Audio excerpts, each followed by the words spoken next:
শ্রোতা সবাইকে আমন্ত্রণ জানাচ্ছি আরও একবার।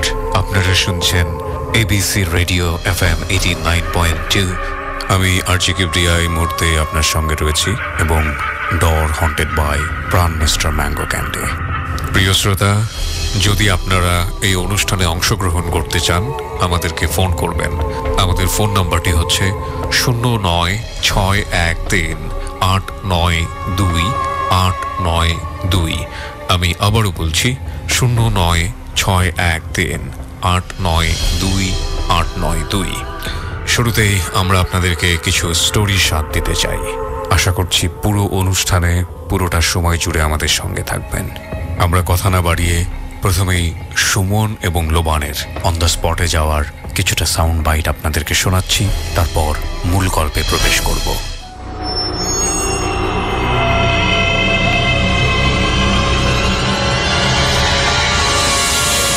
ডর মানে ভয়।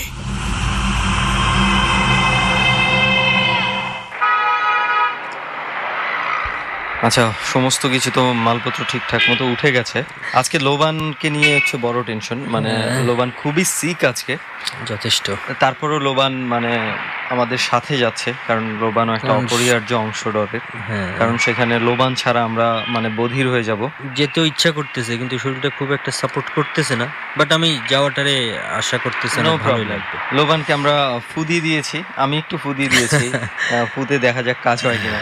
তবে সবচেয়ে ভালো বিষয় হচ্ছে আজকে লোবান এই অসুস্থতার জন্য আমার কাছ থেকে খাওয়ার জন্য কোনো কিছু টাকা খরচ করাতে পারবে না, চাইতে পারতেছে না। এইটা একটা ভালো বিষয়, পজিটিভ দিক। তো পাওনা থাকবে, অসুবিধা নেই। আচ্ছা ঠিক আছে, পাওনা রইলো, সুস্থ হও তাড়াতাড়ি। ওকে চলো, তুমি এইখানে তোমার সমস্যা হবে, তুমি পেছনের সিটে যাও। হ্যাঁ পেছনেই বসবো আমি, চলো। ওকে। প্রায় মাঝরাতে গাড়িতে করে আমরা পৌঁছাই সাভার এলাকায়। আমাদের আজকের গন্তব্য সেই হন্টেড বাড়িটিতে।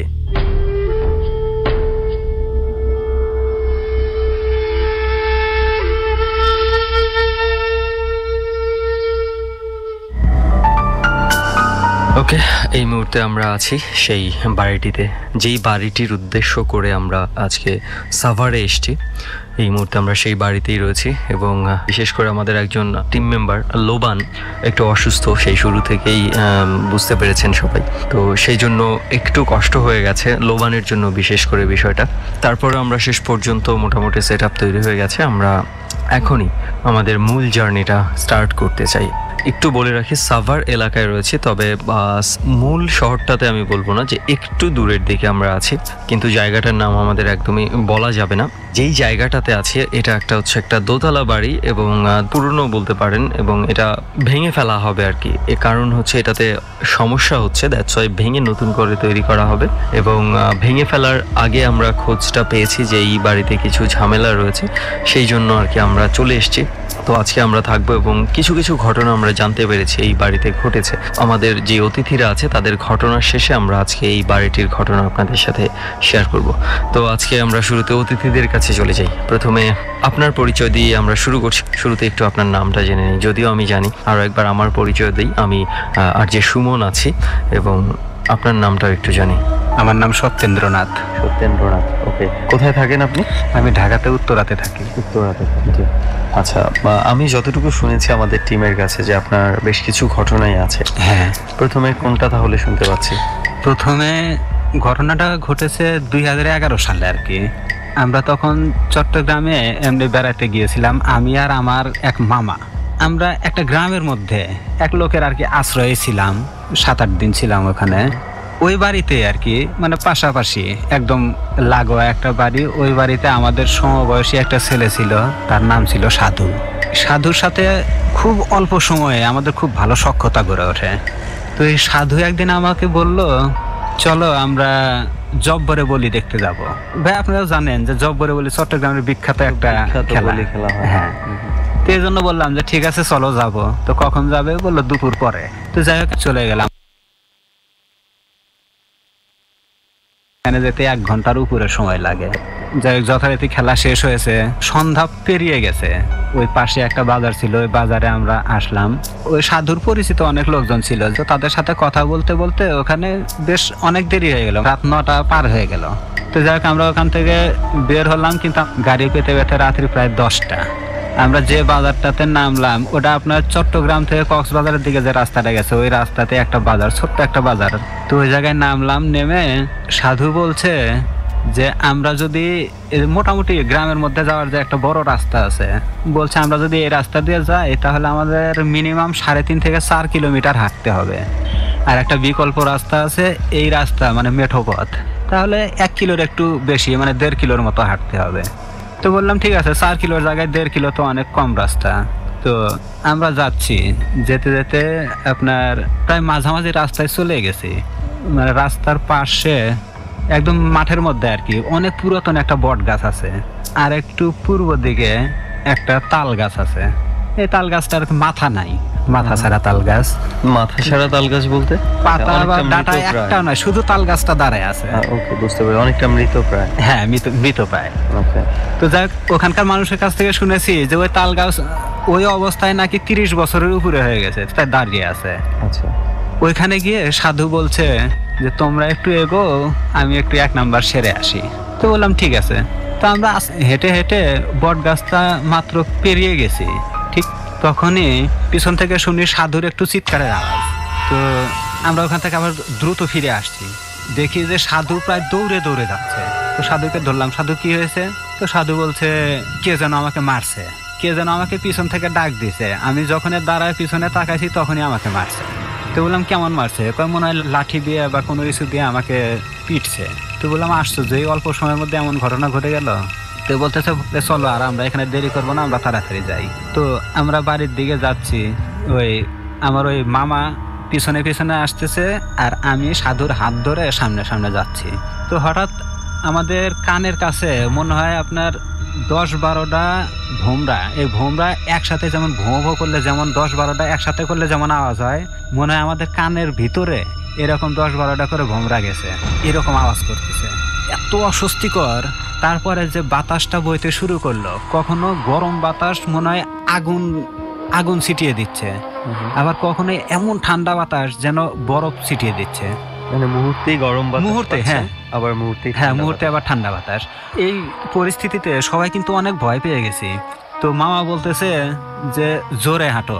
তো যাই হোক, আমরা অনেক জোরে জোরেই গেছি। তো বাড়ির কাছাকাছি যেতেই সাধু হঠাৎ করে এমন অসুস্থ হয়ে পড়লো, মানে এমন নেতিয়ে পড়লো যে ও আর দাঁড়ায় থাকতে পারতেছে না। তো আমরা দুজনে ধরলাম, বাড়িতে নিয়ে ঢুকালাম, ওর মাকে ডেকে তুললাম। পরে সাধুকে বলতেছে এই তুই কি খেয়েছিস? ও এরকম করতেছে কেন? ভাবছে যে নেশা, হ্যাঁ, হয়তো নেশা টেশা কিছু করছে। তা আমি বললাম যে আন্টি, আমরাই তো এগুলো খাই না। তো যাই হোক, বললাম যে আন্টি আপনি একটু পানির ব্যবস্থা করেন, আমরা 1 বালতি পানি মাথায় দিয়ে দিলাম। তো অনেকটা আর কি সাধু সুস্থ বোধ করলো। পরে আমাদেরকে বললো ঠিক আছে যাও, তোমরা ঘুমাও, কোনো সমস্যা নাই। তো পরে ওর মাকে বললাম, ও কিন্তু এরকম ভয় পাইছে, কেউ বলে ওকে মারছে। তা আশেপাশে তো কেউ ছিল না, শুধু আমরা 3 জন ছাড়া। তো পরে বলতেছে দেখি তোর জামা খুলতো। জামা খুলে তখন মানে সেরকম কোনো দাগ দোষে কিচ্ছু বোঝা যায় নাই। ওর মা বুঝতে পারছে যে এরকম একটা কিছু ঘটছে। জিজ্ঞেস করলো কোথায়? তো বললাম ওই যে এখানে বট গাছ আর তাল গাছ যে আছে, দুটার মাঝামাঝি পর্যায়ে ঘটনাটা। তো পরের দিন যাই হোক, বাবা মা ওই যে ওঝা ডেকে নিয়ে আসছে, তারপরে ডাক্তারের কাছে নিয়ে গেছে, বিভিন্নভাবে আর কি চিকিৎসা করছে। 4 দিনের দিন রাত্রে সাধুর প্রচন্ড জ্বর, মানে সাধু জ্বরের মধ্যে আবল তাবল বকতেছে। তো খবরটা পেয়ে আমরা দেখতে গেলাম, যেহেতু পাশাপাশি বাইরে একসাথে যে কয়েকদিন ছিলাম একসাথেই চললাম। যাই হোক, আমরা দেখে আসলাম রাত্রে। পরের দিন সকালে শুনি সাধু মারা গেছে। ভাই এমন কষ্ট লাগলো, কি হলো বুঝলাম না কিছুই, হঠাৎ মারা গেল। তো যাই হোক, তাকে শেষ গোসল যারা করাইছে তারা বলতেছে যে ওর পিঠে সেরা সেরা দাগ ছিল, মানে কোনো কিছু দিয়ে মনে হয়, হ্যাঁ, মানে চাবুক টাবুক দিয়ে বাড়ি দিলে দাগ হয় যেরকম চিড়ে যায়, ওইরকম একাধিক সেরা দাগ। কিন্তু ওই দিন তো রাতের বেলা শার্ট খুলে কিছুই দেখা যায় নাই।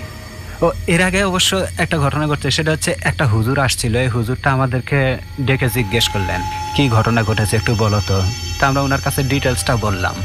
তো বলতেছে যে তোমাদের তো এদিক দিয়ে আসা উচিত হয় নাই, তো তারপরে ওখানে আর কি কিছু কিছু লোকের মুখে গুঞ্জন শোনা গেল যে ওই দুইটা গাছ, বিশেষ করে ওই দুই গাছের যে সীমানা রাস্তাটা, এটা নাকি এতই খারাপ যে কোনো লোক সন্ধ্যার পরে ওদিক দিয়ে যাতায়াত করে না। এই জন্য মনে করেন অনেকে আমাদেরকেও বকলো। তা আমরা বললাম যে দেখেন, আমরা তো আর জানি না, আমরা তো এলাকায় থাকি না, তো সাধু এদিক দিয়ে নিয়ে আসলো, তার কারণে তো আমরা এদিক দিয়ে আসছি। পরে যখন সাধু মারা গেল তখন ওর ওই চেরা দাগগুলো সবাই দেখতে পেল। আর যখন আমরা এই খবরটা শুনলাম, বিশ্বাস করেন আমরা অবাক না হয়ে পারি না। আসলে অবাক হওয়ার মতোই ঘটনা আসলে। সো এইটা হচ্ছিল আপনার প্রথম? হ্যাঁ, এটা ছিল আমার প্রথম ঘটনা, যেখানে একজন আসলে মারাই গেছে শেষ পর্যন্ত। তো এর পরের ঘটনায় যাই এবার। এর পরের ঘটনা যেটা বলবো, একজন রাজমিস্ত্রির মুখ থেকে শোনা। তো ওই মিস্ত্রিটার নাম হচ্ছে রোকন। তো ঘটনাটা ঢাকাতেই ঘটেছে। তো ওরা নাকি মানে উত্তরের ভিতরে একটা সেক্টরে মিস্ত্রি কাজ করতো, এই 7 তলা একটা বিল্ডিং এর কাজ করতো। তো ওরা আসতো আপনার দক্ষিণ খানের আরো পূর্ব দিক থেকে। তো ওখান থেকে আসতে যেতে ওদের অনেক অনেক খরচ হতো এবং কষ্ট হতো। ওরা এখানে ওই বাড়িওয়ালাকে বলে 5 তলা পর্যন্ত ওয়াল টল কিছু করে না, শুধু ছাদ করছে, করে আপনার ওই একটা ছাদে থাকার ব্যবস্থা করেছিল। এতে একটা সুবিধা হবে যে বাড়িওয়ালার আর এক্সট্রা কোনো পাহারা দেওয়ার জন্য নিয়োগ করতে হবে না। তো যাই হোক, ওরা দুজনে এভাবে থাকে, আজিজ আর রোকন। আজিজ একটু সিনিয়র আর রোকন হচ্ছে একটু কম বয়সী ছেলে আর কি। দুজন ঘুমাইছে, তো হঠাৎ রাত্রে রোকনের ঘুম ভেঙে যায়। তো রোকন শুনতে পায় যে কেউ কাঁদছে। তো এদিক ওদিক তাকায়, পরে মাথার দিকে তাকায়, দেখে যে ছাদের একেবারে শেষ প্রান্তে একটা মেয়ে বসে কাঁদতেছে। তো মোটামুটি চাঁদনি রাত ছিল, তো আর কি পিছন থেকে বুঝতে পারছে এটা একটা মেয়েই হবে। আজিজকে ডাকছে যে আজিজ ভাই একটু ওঠেন তো, কে যেন কাঁদছে। তো আজিজ মানে ঘুমের তালে একটু ধমক দিছে আর কি, চুপ কর ঘুমা। তো পরে বলতেছে না ওঠেন, দেখেন কে যেন কাঁদছে।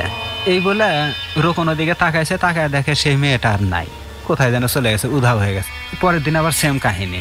তো এরকম কান্না দেখে তখন রোকন আজিজকে আস্তে আস্তে উঠাইছে, উঠায় বলছে যে ভাই দেখেন কে যেন কাঁদতেছে। তো আজিজও তাকায় দেখছে যে হ্যাঁ কেউ একজন বসে আছে কাঁদতেছে। তখন আজিজ কি করছে, ওদিকে টর্চ মারছে। টর্চ মারার পরে দেখে কিছুই নাই। আজিজও মানে আজিজ কিন্তু নিজের চোখে দেখলো যে হ্যাঁ ওখানে কেউ একজন বসে আছে। তারপর টর্চ মারছে, দেখে কেউ নাই। তখন আজিজ অবাক হলো যে কিরে বিষয়টা এমন হলো কেন। তো যাই হোক, মানে আজিজ যখন টর্চ মেরে দেখছে তখন আজিজেরও মনে একটু আশঙ্কা দেখা দিয়েছে। তারপরের দিনও কারোর সাথে শেয়ার করে নাই। তো পরের দিনের আবার ঘটনা, ঠিক পরের দিন আবার আজিজ এবং রোকন দুইজনেই দেখছে যে মেয়েটা ওখানে বসে কান্না করতেছে। তো এইবার আজিজ বলছে যে কোনো সাউন্ড করিস না, রোকনকে বলছে কোনো সাউন্ড করিস না। আস্তে আস্তে দুইজনের টর্চটা হাতে নিয়ে মশারি থেকে বের হয়েছে, মানে ওই মেয়েটাকে ধরবে এই চিন্তা করে তারা গেছে যে মেয়েটার গায়ে হাত দিবে, স্পর্শ করবে। ঠিক এই সময় মেয়েটা ওখান থেকে ঝাঁপ দিছে। মানে ওরা দুজনে তো খুব ভয় পেয়ে গেছে যে কিরে এখান থেকে একটা মেয়ে ঝাঁপ দিল, নিচে পড়লে তো মারা যাবে, মারা গেলে তো মানে আমরাই ফেসে যাব। তারপরে ওরা কি করছে, ওরা নিচে নামে নাই অবশ্য, উপর থেকে টর্চ মেরে মেরে দেখছে না কোথাও কেউ নেই, নিচে পরিষ্কার জায়গা। একটা মেয়ে ওখানে পড়লে তো কিছু না কিছু দেখা যাবে অন্তত এতটুকু দূর থেকে টর্চের আলোতে। কোথাও কিচ্ছু নাই, একদম পরিষ্কার জায়গা। মানে ওরা দুজন ওই সময় কিন্তু অনেকটা ভয় পেয়ে গেছে। যা আজিজ রোকনকে বলতেছে যে বিষয়টা কারোর সাথে বলিস না, আমরা কালকে সকালে গিয়ে আগে দেখবো। পরের দিন সকালে গেছে, যা দেখেন না ওখানে আসলে কোনো কিচ্ছু নাই, কোনো কিছু পড়ার আলামতও নাই। তো যাই হোক, ওই দিন ওই বিষয়টা কয়েকজন মিস্ত্রির সাথে শেয়ার করছে। মানে অনেকে এরা হাসাহাসি করছে, অনেকে বলছে যে তোদের বাসা এখান থেকে যেতে নাই 2 ঘন্টা লাগবে, তো তোরা এখানে থাকিস কেন, তোরা আজকে থেকে বাসায় থাকিস। তো তার মালিককে যখন জানাইছে, ওর মালিক বিষয়টা মানে পাত্তা দেয় নাই। পাত্তা না দেয় বলছে আরে এটা কিছুই না, তোমরা ওই ফ্লোরে ভয় পাইলে তোমরা অন্য ফ্লোরে ঘুমাও। বলছে আচ্ছা ঠিক আছে। তো পরের দিন 4র্থ তলার ফ্লোরে ওরা যা ঘুমাইছে। তো মোটামুটি 4-5 দিন ঠিকঠাক মতো ঘুমাইছে, কোনো সমস্যা নাই। এই 4-5 দিন পরে একদিন রাত্রে আজিজ রোকন দুজনেই ওই মালিকের বাড়ি থেকে খাওয়া দাওয়া করে আসতেছে। রোকন তখনও বের হয় নাই। তো আজিজ যখন খানিক দূর এসে পড়েছে তখন রোকন পিছে পিছে আসছে, এসে বলছে যে ভাই আপনি দেরি করবেন? তো বলছে হ্যাঁ আমি ওই চার দোকানে দেরি করব। তো বলছে ঠিক আছে তাহলে আপনি আসেন, আমি ছাদে যাই ঘুমাই। তো বলছে ঠিক আছে। তো রোকন আসছে, ছাদে অলরেডি চলে গেছে। আজিজ তো এখানে চাটা খেয়ে একটু তো 15-20 মিনিট দেরি করছে, দেরি করে পরে আজিজ আসছে। এসে সিকিউরিটিকে ডেকে গেট খোলাইছে, খোলায় উপরে যায় দেখে হ্যাঁ মশারি টাঙানো আছে। তো আজিজ দেখে যে ওখানে রোকন নাই। তো রোকন মানে চিৎকার করছে, ডাকাডাকি করছে, কোথাও রোকনের সারা শব্দ নাই। পরে নিচে আসছে, এসে সিকিউরিটিকে রোকন আগেই চলে এসেছে। হ্যাঁ রোকন তো আগে চলে এসেছে, তখন একটা দোকানে অপেক্ষা করছে। হ্যাঁ অপেক্ষা করছে। তো আজিজ পরে আসছে, এসে দেখে রোকন নাই। তো সিকিউরিটিকে জিজ্ঞেস করছে যে কি ব্যাপার, রোকন গেল কোথায়? সিকিউরিটি বলতেছে যে রোকন তো আসেই নাই। তো বলতেছে রোকন আসে নাই মানে? রোকন তো আমার আগে আসছে, ও এখন থেকে আরো 15-20 মিনিট আগে আসছে। তো বলতেছে না ভাই রোকন তো আসে নাই, আর আসলেও দেখেন কোথাও হয়তো থাকতে পারে, আমি দেখি নাই। তো যাই হোক, আজিজ যখন কোনো দিক থেকে ওকে মানে চতুর্দিকে খুঁজে যখন ওকে না পাইছে, তখন আজিজ একাই গেছে যে রোকন তো আসবেই। আজিজ যা শুইছে, শোয়ার পরে মানে যখন মশারির ভিতরে ঢুকে চিত হয়, যখন শুইছে, যখন তার চোখটা উপরে গেছে, তখন হঠাৎ খেয়াল করে যে রোকন মশারির উপরে। তখন তো আজিজ ভয় পেয়ে গেছে, একজন মানুষ তো মশারির উপরে কখনোই থাকতে পারে না। তখন কি করছে, আবার আজিজ দেখতেছে যে রোকনের মাথার এইটুক মানে গলা থেকে শুধু পুরো মাথাটা মনে হয় আগুন জ্বলছে। জ্বলন্ত চুলায় রান্না করার সময় যেমন আগুন জ্বলে, এরকম আগুন জ্বলছে। আজিজ তো এটা দেখে প্রচন্ড ভয় পেয়ে গেছে, যেটা তো রোকন হতেই পারে না। তখন আজিজ খুব চিৎকার চেঁচামেচি শুরু করছে, মশারি থেকে বের হয়ে দৌড় দিছে। ততক্ষণে সিকিউরিটি উঠে আসতেছে, 4 তলা থেকে নামতেও সময় লাগে। মানে সিকিউরিটি আর কি এটা অনুমান করছে, মানে সিকিউরিটি যে ক্লিয়ারলি এটা আজিজেরই কণ্ঠ চিৎকার করা, এটাও শুনতে পায় না। সিকিউরিটি এমনি আর কি উঠে আসতেছে, আর আজিজ দৌড়ায় নামতেছে। নামে পরে বলছে যে কি হয়েছে আজিজ ভাই, আপনি এভাবে দৌড়াচ্ছেন কেন?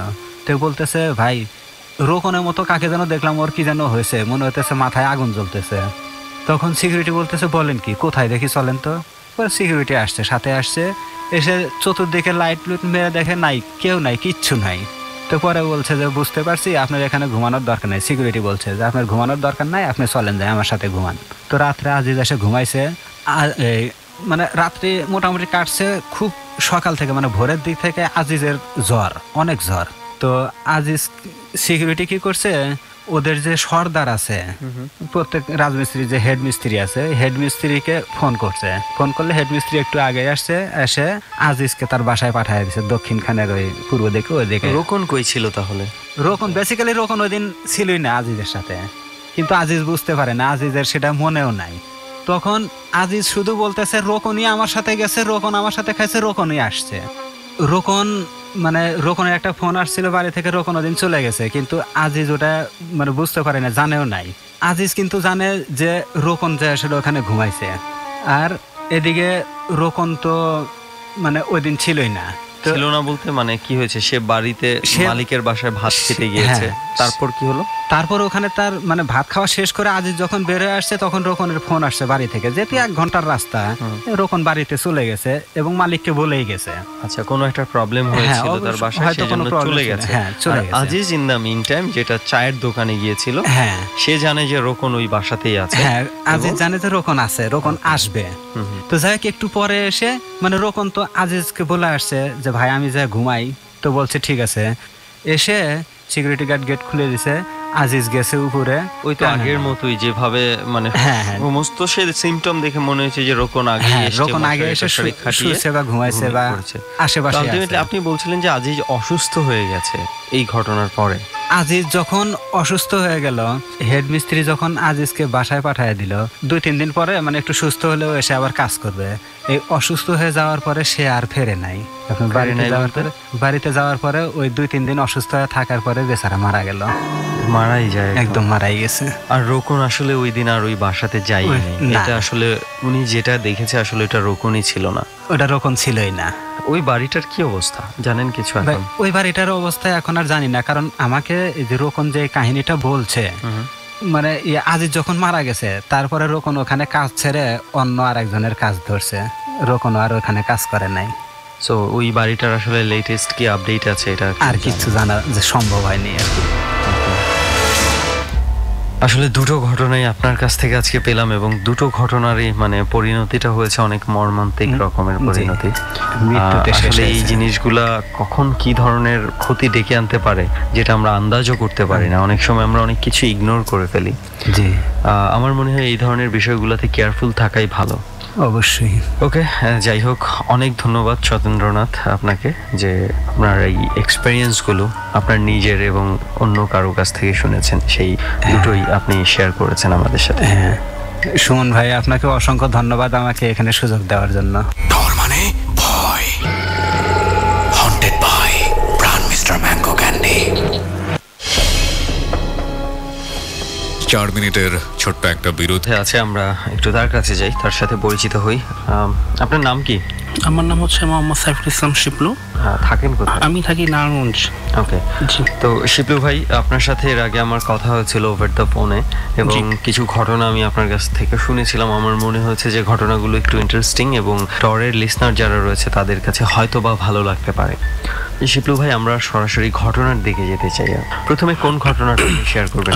প্রথমটা ঘটনা শেয়ার করব যে আমাদের এখানে খুব নিম্ন একটা হত্যাকারী একটা লাশ পাওয়া যায়।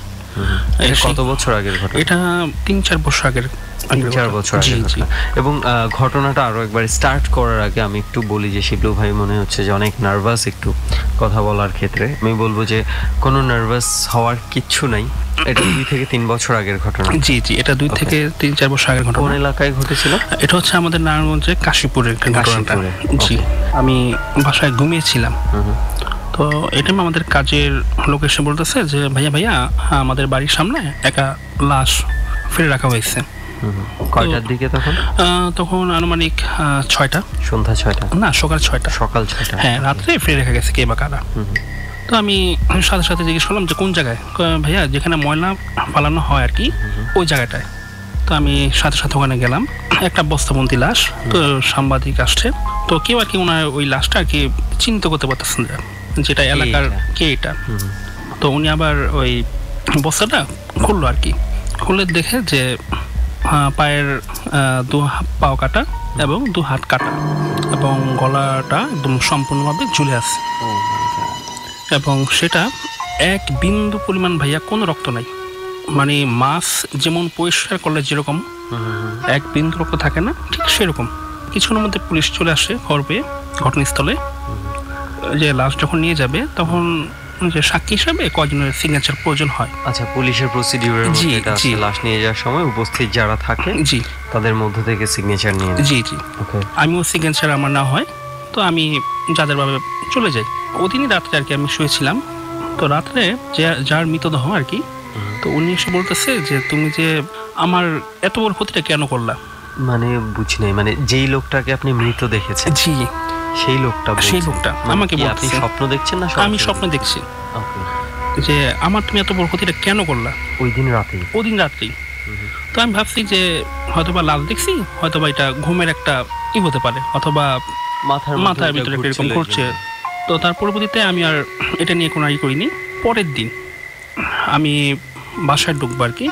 তো এই ঘটনাটা ঘটে বাসায় ঢোকা রাত্রে, যখন 10টার দিকে বাসায় ঢুকবো আর কি। তো দেখতেছি যে আমাদের বাড়ির গাছপালা এবং বাড়ির উপস্থিত যারা ছিল আর কি, তারাই সবাই দেখতেছে আর কি যে গাছপালাগুলো মানে প্রচণ্ড ঝড় যেরকম হওয়ার আগে যেমন বাতাস ছোটে, প্রচণ্ড গতিতে বাতাস। তো ভাবছি হয়তো বা বৃষ্টি হবে, অথবা এই জন্য হতে পারে। তো পরক্ষণে আমার চোখ যায় আরেক বাড়ির দিকে আর কি, পাশে বাড়ি, রুমের ভেতর থেকে। হ্যাঁ, যে ওখানে একদম পুরো ক্লিন, আমাদের গাছ রচা করতেছে। তো ওখানে কি হতে পারে, আর কাউকে ডাকিনি। তো আমি নিজে একটু বের হয়ে ওয়াশরুমে গেলাম। বের হওয়ার পরে পিছনে আর কি আমরা নতুন বিল্ডিং একটা কাজ করতেছি।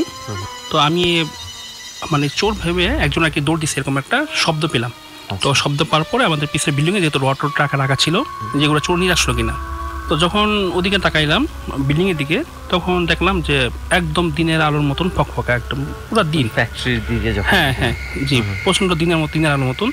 তখন আমার ওইটা স্মরণ ছিল না যে এখন রাত্র 1টার উপরে বাজে। তো পিছন যখন তাকাইলাম যে কে বলেছে, চিৎকার করলাম। যখন পিছন দিকে তাকাইলাম তখন দেখি যে অন্ধকার, এবং ওটা নিয়ে প্রচণ্ড ভয় পেয়ে বাসায় চলে আসি। বাসায় এসে তো আপনার দোয়া কালাম পইরা শুয়ে থাকি। কিছুদিন পরে, 2 দিন পরে আর কি, তো আমি রাত্রে তো 1টার দিকে আমি একটা অটো স্ট্যান্ডে তত্ত্বাবধানে আছি। তো স্ট্যান্ডে আমি একটা কাজে বাসাতে বের হয়ে ওখানে গেছি।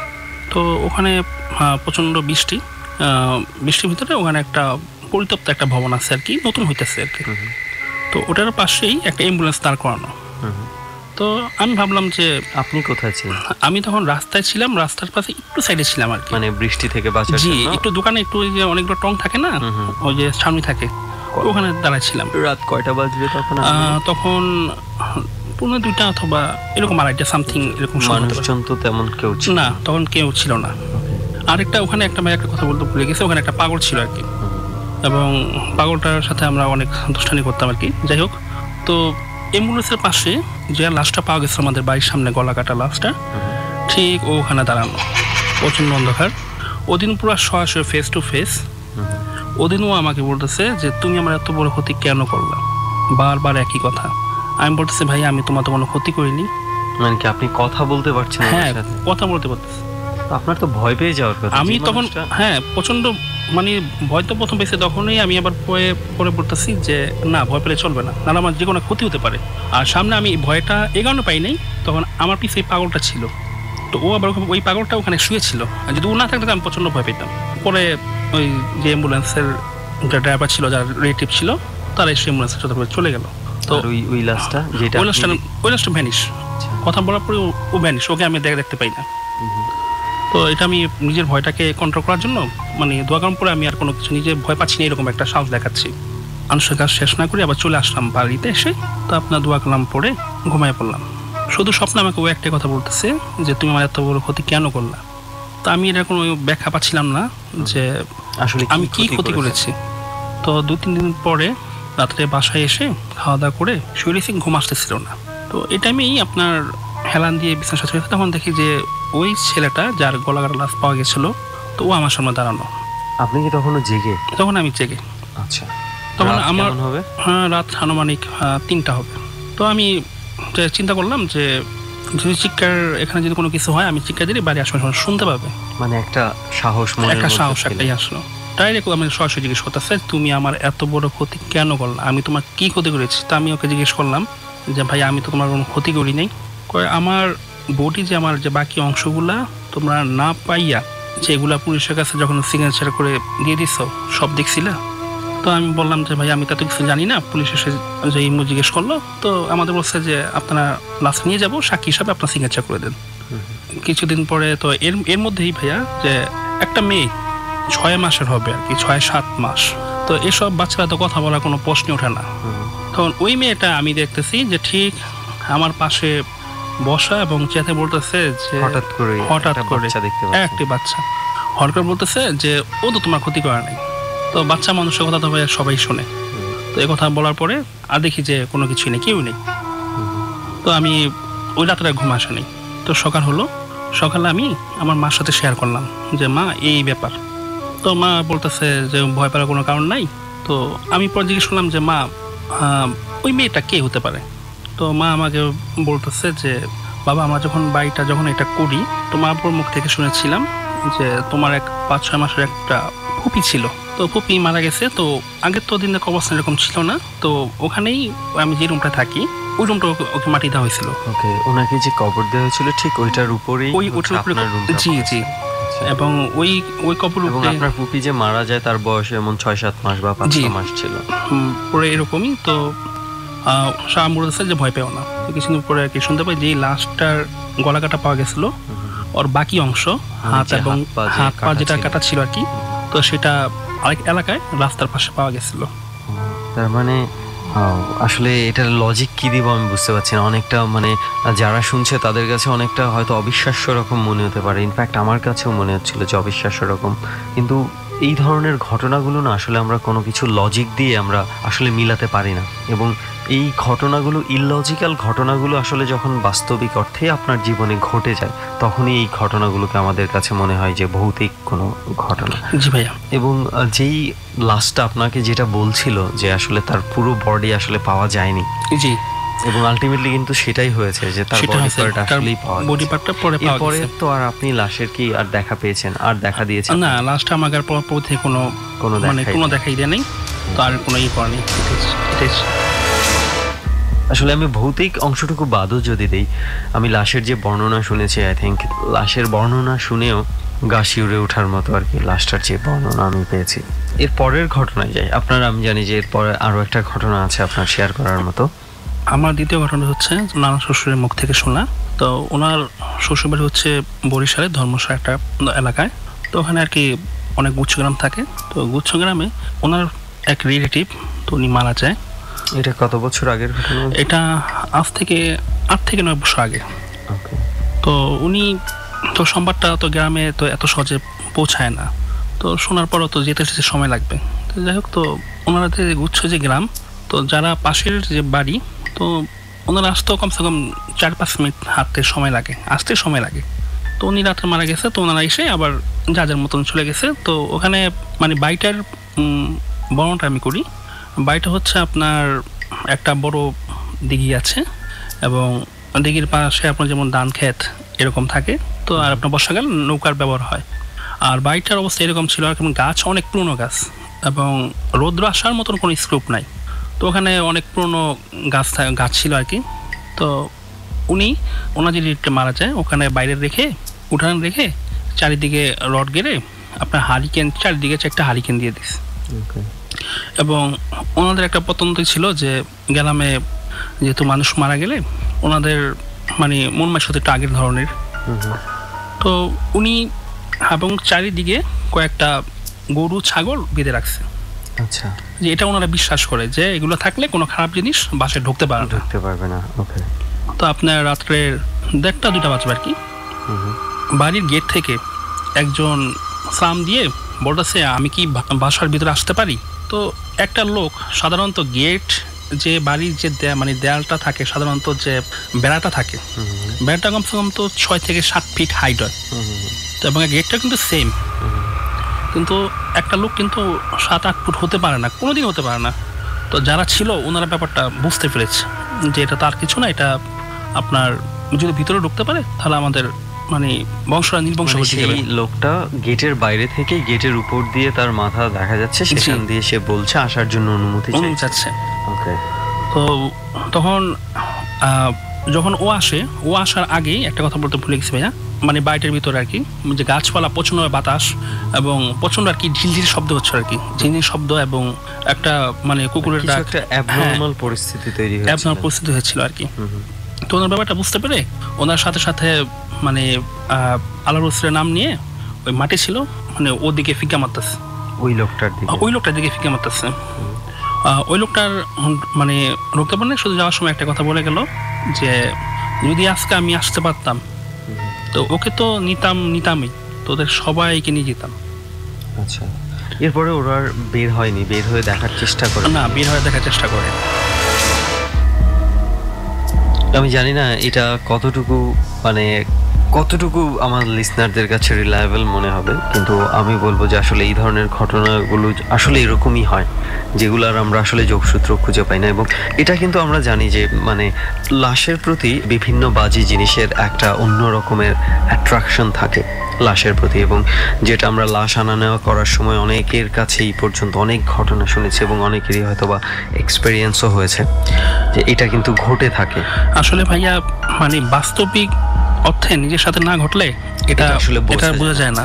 এবং আরো একটা বিষয় হচ্ছে যে লাশ কিন্তু আমরা জানি যে লাশ কখনোই একা রাখতে নেই, কিছু একটা প্রবলেম হয়, লাশের প্রতি বিভিন্ন জিনিসের একটা দৃষ্টি থাকে, লাশ কখনো একা রাখা হয় না। লাস্টে আমি আসলে অ্যাকচুয়ালি একা রাখা হয় নাই, কারণ দরজাটা খুলে রাখা হয়েছিল এবং ওই ফ্যামিলি মেম্বার ছিল মাত্র। আমি আসলে বলতে চাচ্ছি যে মানে কিছু একটা প্রবলেম হয়, সেই জন্যই লাশগুলোকে আসলে একা রাখা যায় না বা একা রাখার নিয়ম নেই, কিছু একটা প্রবলেম আছে এবং তখন লাশের প্রতি বিভিন্ন জিনিসের দৃষ্টি থাকে, বিভিন্ন বাজে জিনিসের নজর থাকে। এবং যেটা আপনি বলেছেন যে আশেপাশে গরু বেঁধে রেখেছে, এটা কিন্তু এর আগেও আমরা শুনেছি ডরে, যারা নিয়মিত লিসনার আছেন তারা হয়তো বা শুনেছেন, এরকম ঘটনাও আমরা পেয়েছি ডরে, যে অনেক সময় এই ধরনের অশরীরী জিনিসের তাড়া খেয়ে বা ঝামেলার মধ্যে পড়ে মানে গোয়াল ঘরে ঢুকে গিয়েছে যেখানে গরু, যে ওই জিনিসগুলা নাকি গোয়াল ঘরের ভেতরে ঢুকতে পারে না, সেখানে গরু রাখা হয় বলে। তো আমি আসলে এটার সত্যতাটা কতটুকু এটা আমি জানি না আদৌ। আমার লিসনার যারা আছে তারা যদি জেনে থাকে একটু জানাতে পারেন যে আপনাদের আসলে এইটা নিয়ে কোনো ধরনের কোনো লজিক বা কোনো ব্যাখ্যা আপনাদের আছে কিনা, যে কেন গরু বা গোয়াল ঘর এইগুলাতে এই ধরনের জিনিসগুলো কাছে ঘেঁষতে পারে না, এটা আসলেই আমার জানা নেই। তো যাই হোক শিপলু ভাই, অনেক অনেক ধন্যবাদ আপনাকে যে এই জার্নিতে এসে আপনি শেয়ার করেছেন আপনার এক্সপিরিয়েন্সগুলো আমাদের সাথে। যে আপনাদের সবাইকে ধন্যবাদ যে আমাকে সুযোগ করে দেওয়ার জন্য।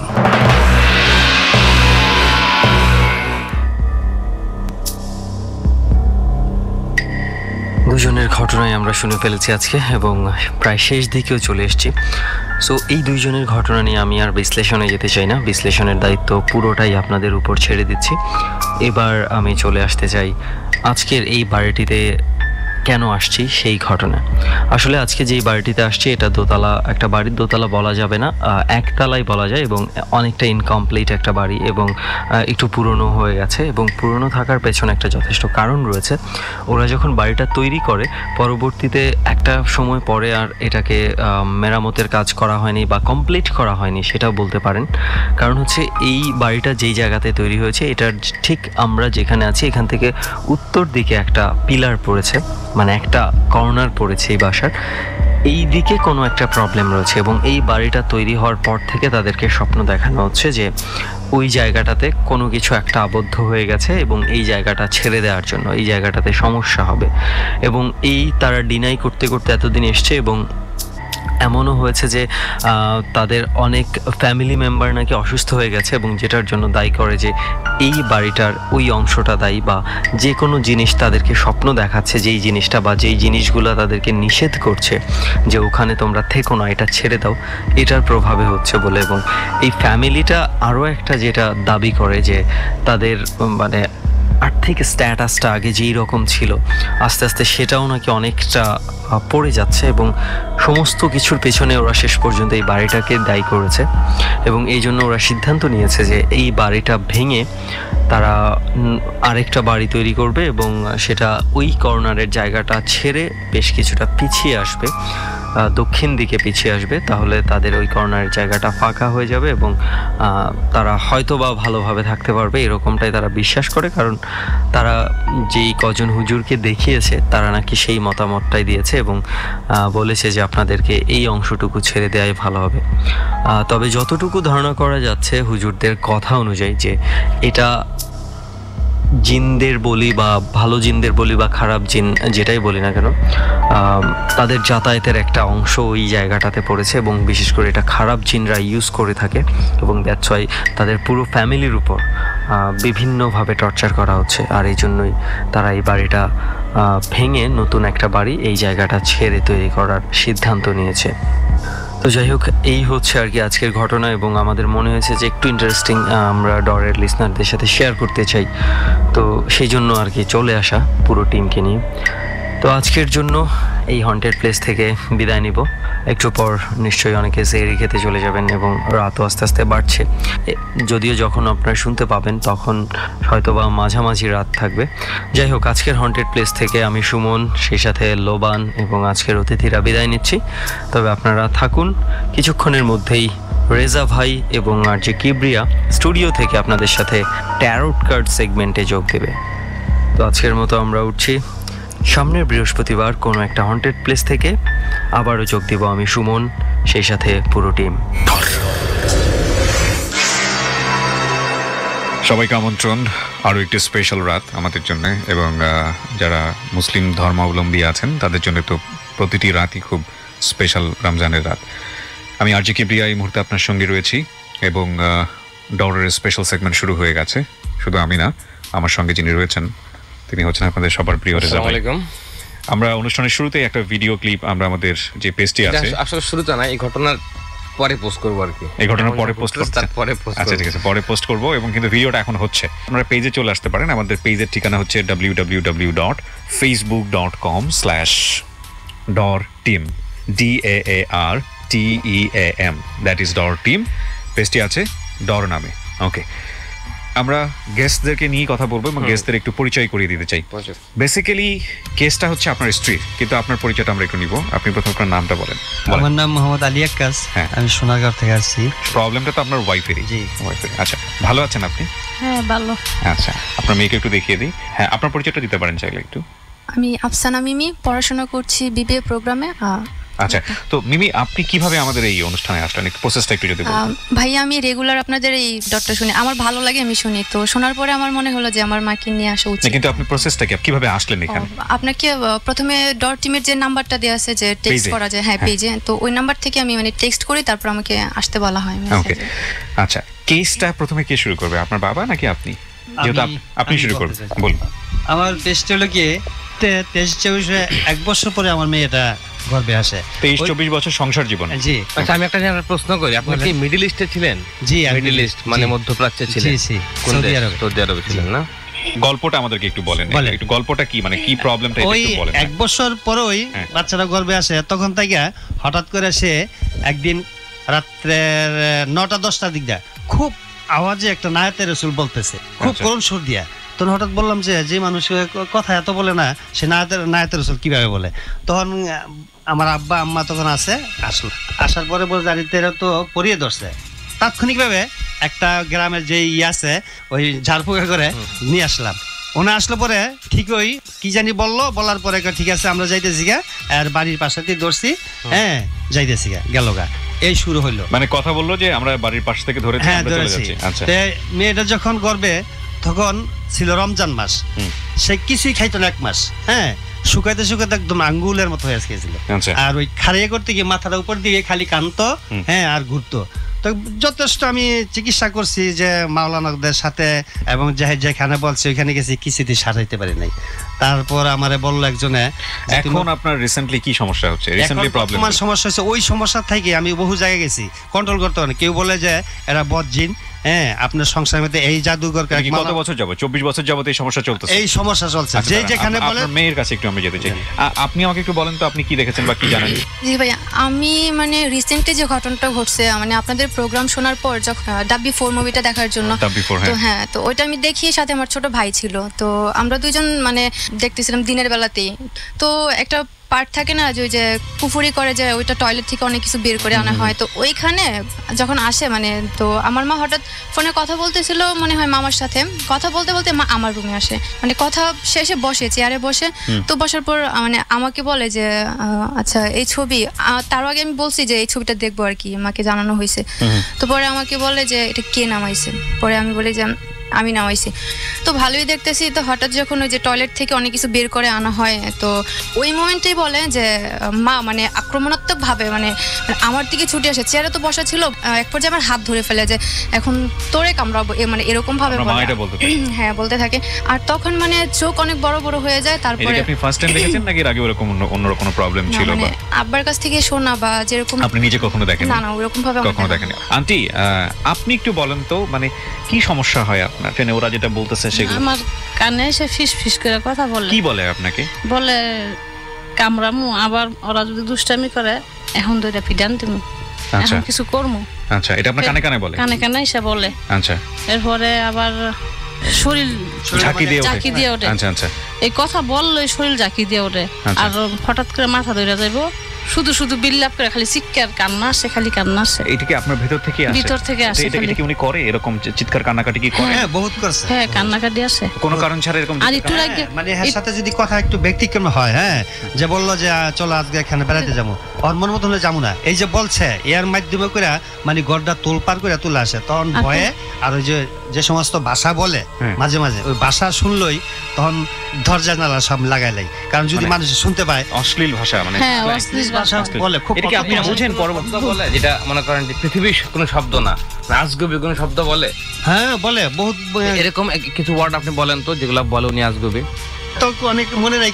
আর আমি 1 মাস ধরে আসছি বাইরে থেকে, আমি এদিকে চাইলে যেমন দেখি যে আমরা বাথরুমে থাকলে ছায়া যায়, হ্যাঁ তখন মায়া পোলাদের আরে ভয় পেয়ে আমি ডরে বলি। রুমের ভিতরে মাঝে মাঝে বিলাইয়ের মতো আইসা বসে থাকে, আবার দেখি না।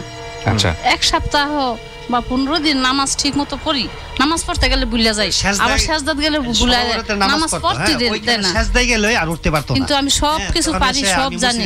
এই সাজদায় পড়ে যাই, এইভাবে কি নামাজ পড়তে দেয় না।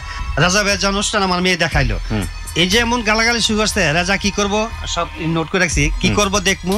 তখন বলছে আমাকে 24 বছর ধরে তুমি জ্বালাইতেছ, আমি যে যেখানে বলি টাকা পয়সা কম ভাঙি না, কোনো মাওলা না কোনো কিছু রাখি না। এই যে এখন বলতেছে যে জামুগা, আমি জামুগা। এখন কি বলতেছে? জামুগা আমি জামুগা। জামুগা। এখন কি বলতেছে জিন?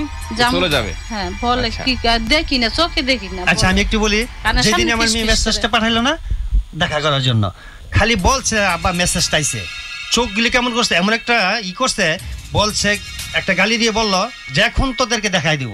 তখন আমি চেহারা দেখা আমি একটু গেলাম, আর বাতি যাবো সাথে সাথে এখান থেকে উঠে গেল। ভিডিওটা করে রাখছি যে কি বলছিস, খালি আপনি খালি বলছেন সাক্ষাৎ করতে গেছে। এবং এই ভিডিওগুলো নিয়ে একটু কথা বলি, একটা আপনি একটু ইন্টারাপ্ট করছি। প্রিয় শ্রোতা, আমরা পুরো সপ্তাহ জুড়ে আপনারা জানেন যে এই যে ভদ্রমহিলার কথা বলা হচ্ছে, ভদ্রমহিলার ভিডিও আমরা ফেসবুকে দিয়েছি এবং সেটার রেজাল্টটা কি দাঁড়ায় সেটা নিয়ে আপনাদেরকে আমরা বলেছি অনুষ্ঠানের চলাকালীন সময় আপনাদেরকে আমরা দেখাবো। সেই ভিডিওটা আপনারা এই মুহূর্তে আমাদেরকে দেখতে পাচ্ছেন। ভিডিওটা আমাকে এই পর্যায়ে শেষ করতে হচ্ছে, একটু ইন্টারাপ্টটা হচ্ছে এরকম যে প্রিয় শ্রোতা, আমরা শুধু এইটুকুই আপনাদেরকে দেখালাম, বাকিটুকু হচ্ছে আপনারা এই পেজে থাকলে দেখতে পাবেন। আমাদের পেজের ঠিকানা আমি আবারও বলছি, www.facebook.com/dorteam DAARTEAM DORTEAM। আগে ডর ট্যারট নামে পেজটি ছিল, এখন ডর টিম হচ্ছে আমাদের ইউআরএল এবং আমাদের পেজটি হচ্ছে ডর। রেজা ভাই, আপনার কি বলার আছে পুরো বিষয়টা নিয়ে? প্রথম সায়েন্টিফিক ব্যাখ্যাটা শুনবো, তারপরে আমরা প্যারানর্মাল জায়গাটাতে যাব। এখন আমি কিছু ব্যাখ্যা আপনাকে বলবো, সায়েন্টিফিক কিছু কারণ বলবো, আসলে বুঝবেন কিনা যায় না। আপু তো বুঝবেন, আপনি তো ওনার মেয়ে, বিবিএ পড়েন। ওনার যেটা হয়েছে এটাকে ডিলিউশন বলে আপু। হ্যাঁ, ডিলিউশন বুঝেন? ডিলিউশন মানে হচ্ছে আপনি যদি স্বপ্ন দেখেন, অনেক স্বপ্ন দেখবেন যে দেখি কালো কালো কি জানি আপনাকে এসে ধরতেছে, গরু আসে, সাপ সব সময় দেখি, সাপে কিছু এসে আপনাকে ধরতেছে, বা স্বপ্নতে ঘুম অনেক উপরে আকাশের আগে ফালাইতো। তো এখন এটা হয় না, এখন খালি পিছনে, যেমন আমার পিছনে কেউ দাঁড়াইতে পারে না, এখনো কেউ বসলো আমার অনেক খারাপ লাগে। মানে আপনার পিছনে কেউ বসলে খারাপ লাগে? কেউ যদি পিছনে যায় এবং আমার সাথে ঝগড়া করবো, দুইটা পিটান দিয়ে মারতুই। আপু এটাকে ডিলিউশন বলে। হ্যাঁ, এই ডিলিউশন রোগের চিকিৎসা ভালো একজন সাইকিয়াট্রিস্ট দেখাইতে পারেন, হয়তো ভালো হয়ে যাবে। এই ডিলিউশনের দ্বারা কিছু সিমটম আছে, সবগুলো সিমটম আপনার মধ্যে দেখা গেছে। ছায়া দৌড়াদৌড়ি করা, কিছু দেখা, আকাশ থেকে ফেলে দেওয়া, স্বপ্ন দেখা, বা আপনার মনে হয় যে আমার সাথে কিছু আছে, কানে কেউ কথা বলতেছে, এই সবগুলো এগুলো সিমটম। হ্যাঁ, কিন্তু ভালো, খুব ভালো একজন সাইকিয়াট্রিস্ট লাগবে। আর আমাদের দেশে হয়তো বা খুঁজে পাবেন, যদি একটু খুঁজেন ভালো করে। আগে কাঁচা মাছ খাওয়াইতো, মাছ মাংস এগুলি স্বপ্নে। আচ্ছা, এখন আমি আপনাকে সায়েন্টিফিক, ঘুম থেকে জেগে পেট বার লাগতো আর বমি ভাব হইতো। প্যারানর্মাল ব্যাখ্যা দিচ্ছি। আসলে এটা বলা ঠিক হবে কিনা আমি জানি না। আমি আপনাকে তো দেখলাম, আপনার সাথে যেটা জিনের কথা বলতেছেন, এগুলা কিন্তু আপনাদের বিয়ের পর পরে শুরু হয়েছে। এর আগে ছিল না এগুলা? জি স্যার, জি বিয়ের পর থেকে শুরু হয়েছে। আপনি 1000 বাসা পাল্টালে লাভ হবে না। উনি তো বিদেশ থাকে, মানুষের দ্বারা কিন্তু ভুল হয়, মানুষের দ্বারা ভুল হয়। ওনার দ্বারা অনেক জীবন অনেক ভুল হয়েছে, বুঝছে না? আপনি বুঝতেছেন, কারণ রেডিওতে এগুলো বলি না, কারণ পার্সোনাল ব্যাপার না, কিছু বলি না। আপনার যেগুলো আমার কাছে আসতেছে বেশি একান্তই ব্যক্তিগত। হ্যাঁ, আপনার সবাই এখানে বসা সব মানুষ, আপনার ফ্যামিলি মেম্বার না, মেয়ে বসা, বউ বসা, তো দুনিয়ার সব মানুষেরই ভুল হয়। ভুল থেকে মানুষের জীবনে যে বিপর্যয় স্টার্ট হয়। কিন্তু ভুলের সাফারটা কেন ওনার ওয়াইফ করবে? হ্যাঁ, এটাই হচ্ছে কথা, কেন হবে? আপনার যে ফার্স্ট ওয়াইফটা ছিল, উনি কোথায় এখন? মারা গেছে। এটা 1988-তে। উনি কিভাবে মারা গেছে? আমি তখন সৌদি আরব ছিলাম, ওনা বিজলি চমকা ছিল, বিজলি চমকা নদীতে গেছিল গোসল করতে, বিজলি টিপটি বৃষ্টি হচ্ছে, ওই সময় ওইখানেই বিজলি চমকানোর পরে নদীতে পড়ে মারা গেছে। আমি যখন ওনার হাতটা দেখলাম, মানে হাতের উল্টা দিক, মানে জ্যোতিষা যেভাবে দেখে সেভাবে না, আসলে নখের সাইডটা, ওনার মধ্যে আমি কিছু লক্ষণ পাচ্ছি, পানিতে যাওয়ার লক্ষণ। মানে আপনার প্রথম বউ যেভাবে মারা গেছে বললেন, আসলে আমি তো সবসময় আগে থেকে ব্যাখ্যা করি, আপনার কাছে আমি জিজ্ঞেস করে নিলাম। আমি ওনার মাঝখানে বিষয়গুলো দেখতে পাইছি, যে পানি, আকাশ, উনি আকাশ থেকে, উনি দেখছে স্বপ্ন দেখে আকাশ থেকে উনি পড়ে যাচ্ছে। এই ব্যাপারগুলা বাসাতে হয় যখন, এটা কিন্তু আসলে ভাই আমার হাতে আউট অফ সার্কেল বলা যায় এটাকে। কারণ হচ্ছে এটা ইফরিত, মানে ইফরিতুমিনাল জিন যেটা বলা হয়। পানিতে গোসল করি, আবার নদীতে গোসল করি, রাত্রে স্বপ্নে দেখি গোসল করতেছি, এগুলো উনি দেখে, বুঝতে পারছেন? আবার কবরস্থানে যাই, কবরস্থানে দূরে থেকে ভয় ভয় লাগে, এরপরে সুরাপুরি দোয়া টোয়া যা আছে, আমাদের পৃথিবীতে প্রতিটা মানুষের সাথে জিন আছে একটা করে। আপনার সাথে আছে, আমার সাথে, কিভাবে সাথে, আপনার মেয়ের সাথে, সবার সাথে জিন থাকে। কোনো সময় এরা বিগড়ে যায়, বিগড়েই সমস্যা তৈরি করে। এবং এমন স্টোরি আছে যে পূর্বপুরুষে ধরছিল জিন, মানে মনে করেন যে 200 বছর আগে দাদাকে জিন ধরছিল, ওর ফ্যামিলিকে। অনেক সময় দেখা যায় এরকম 2017 সাল এখন, বা দেখা গেছে 1800 সালে কোনো পরিবারকে জিন ধরছিল, ওই জিনটা 2017 সাল পর্যন্ত ধরে আছে, বা জিনরা 1000 বছর পরে বাঁচে। অনেক সময় এরকম ঘটনা দেখা যায় যে এদের পিছ কখনো ছাড়ে না। এতে করে যেটা হয়, পারিবারিক একটা অশান্তি লেগে থাকে, কোনো কারণ ছাড়াই অশান্তি, ঝগড়াঝাটি।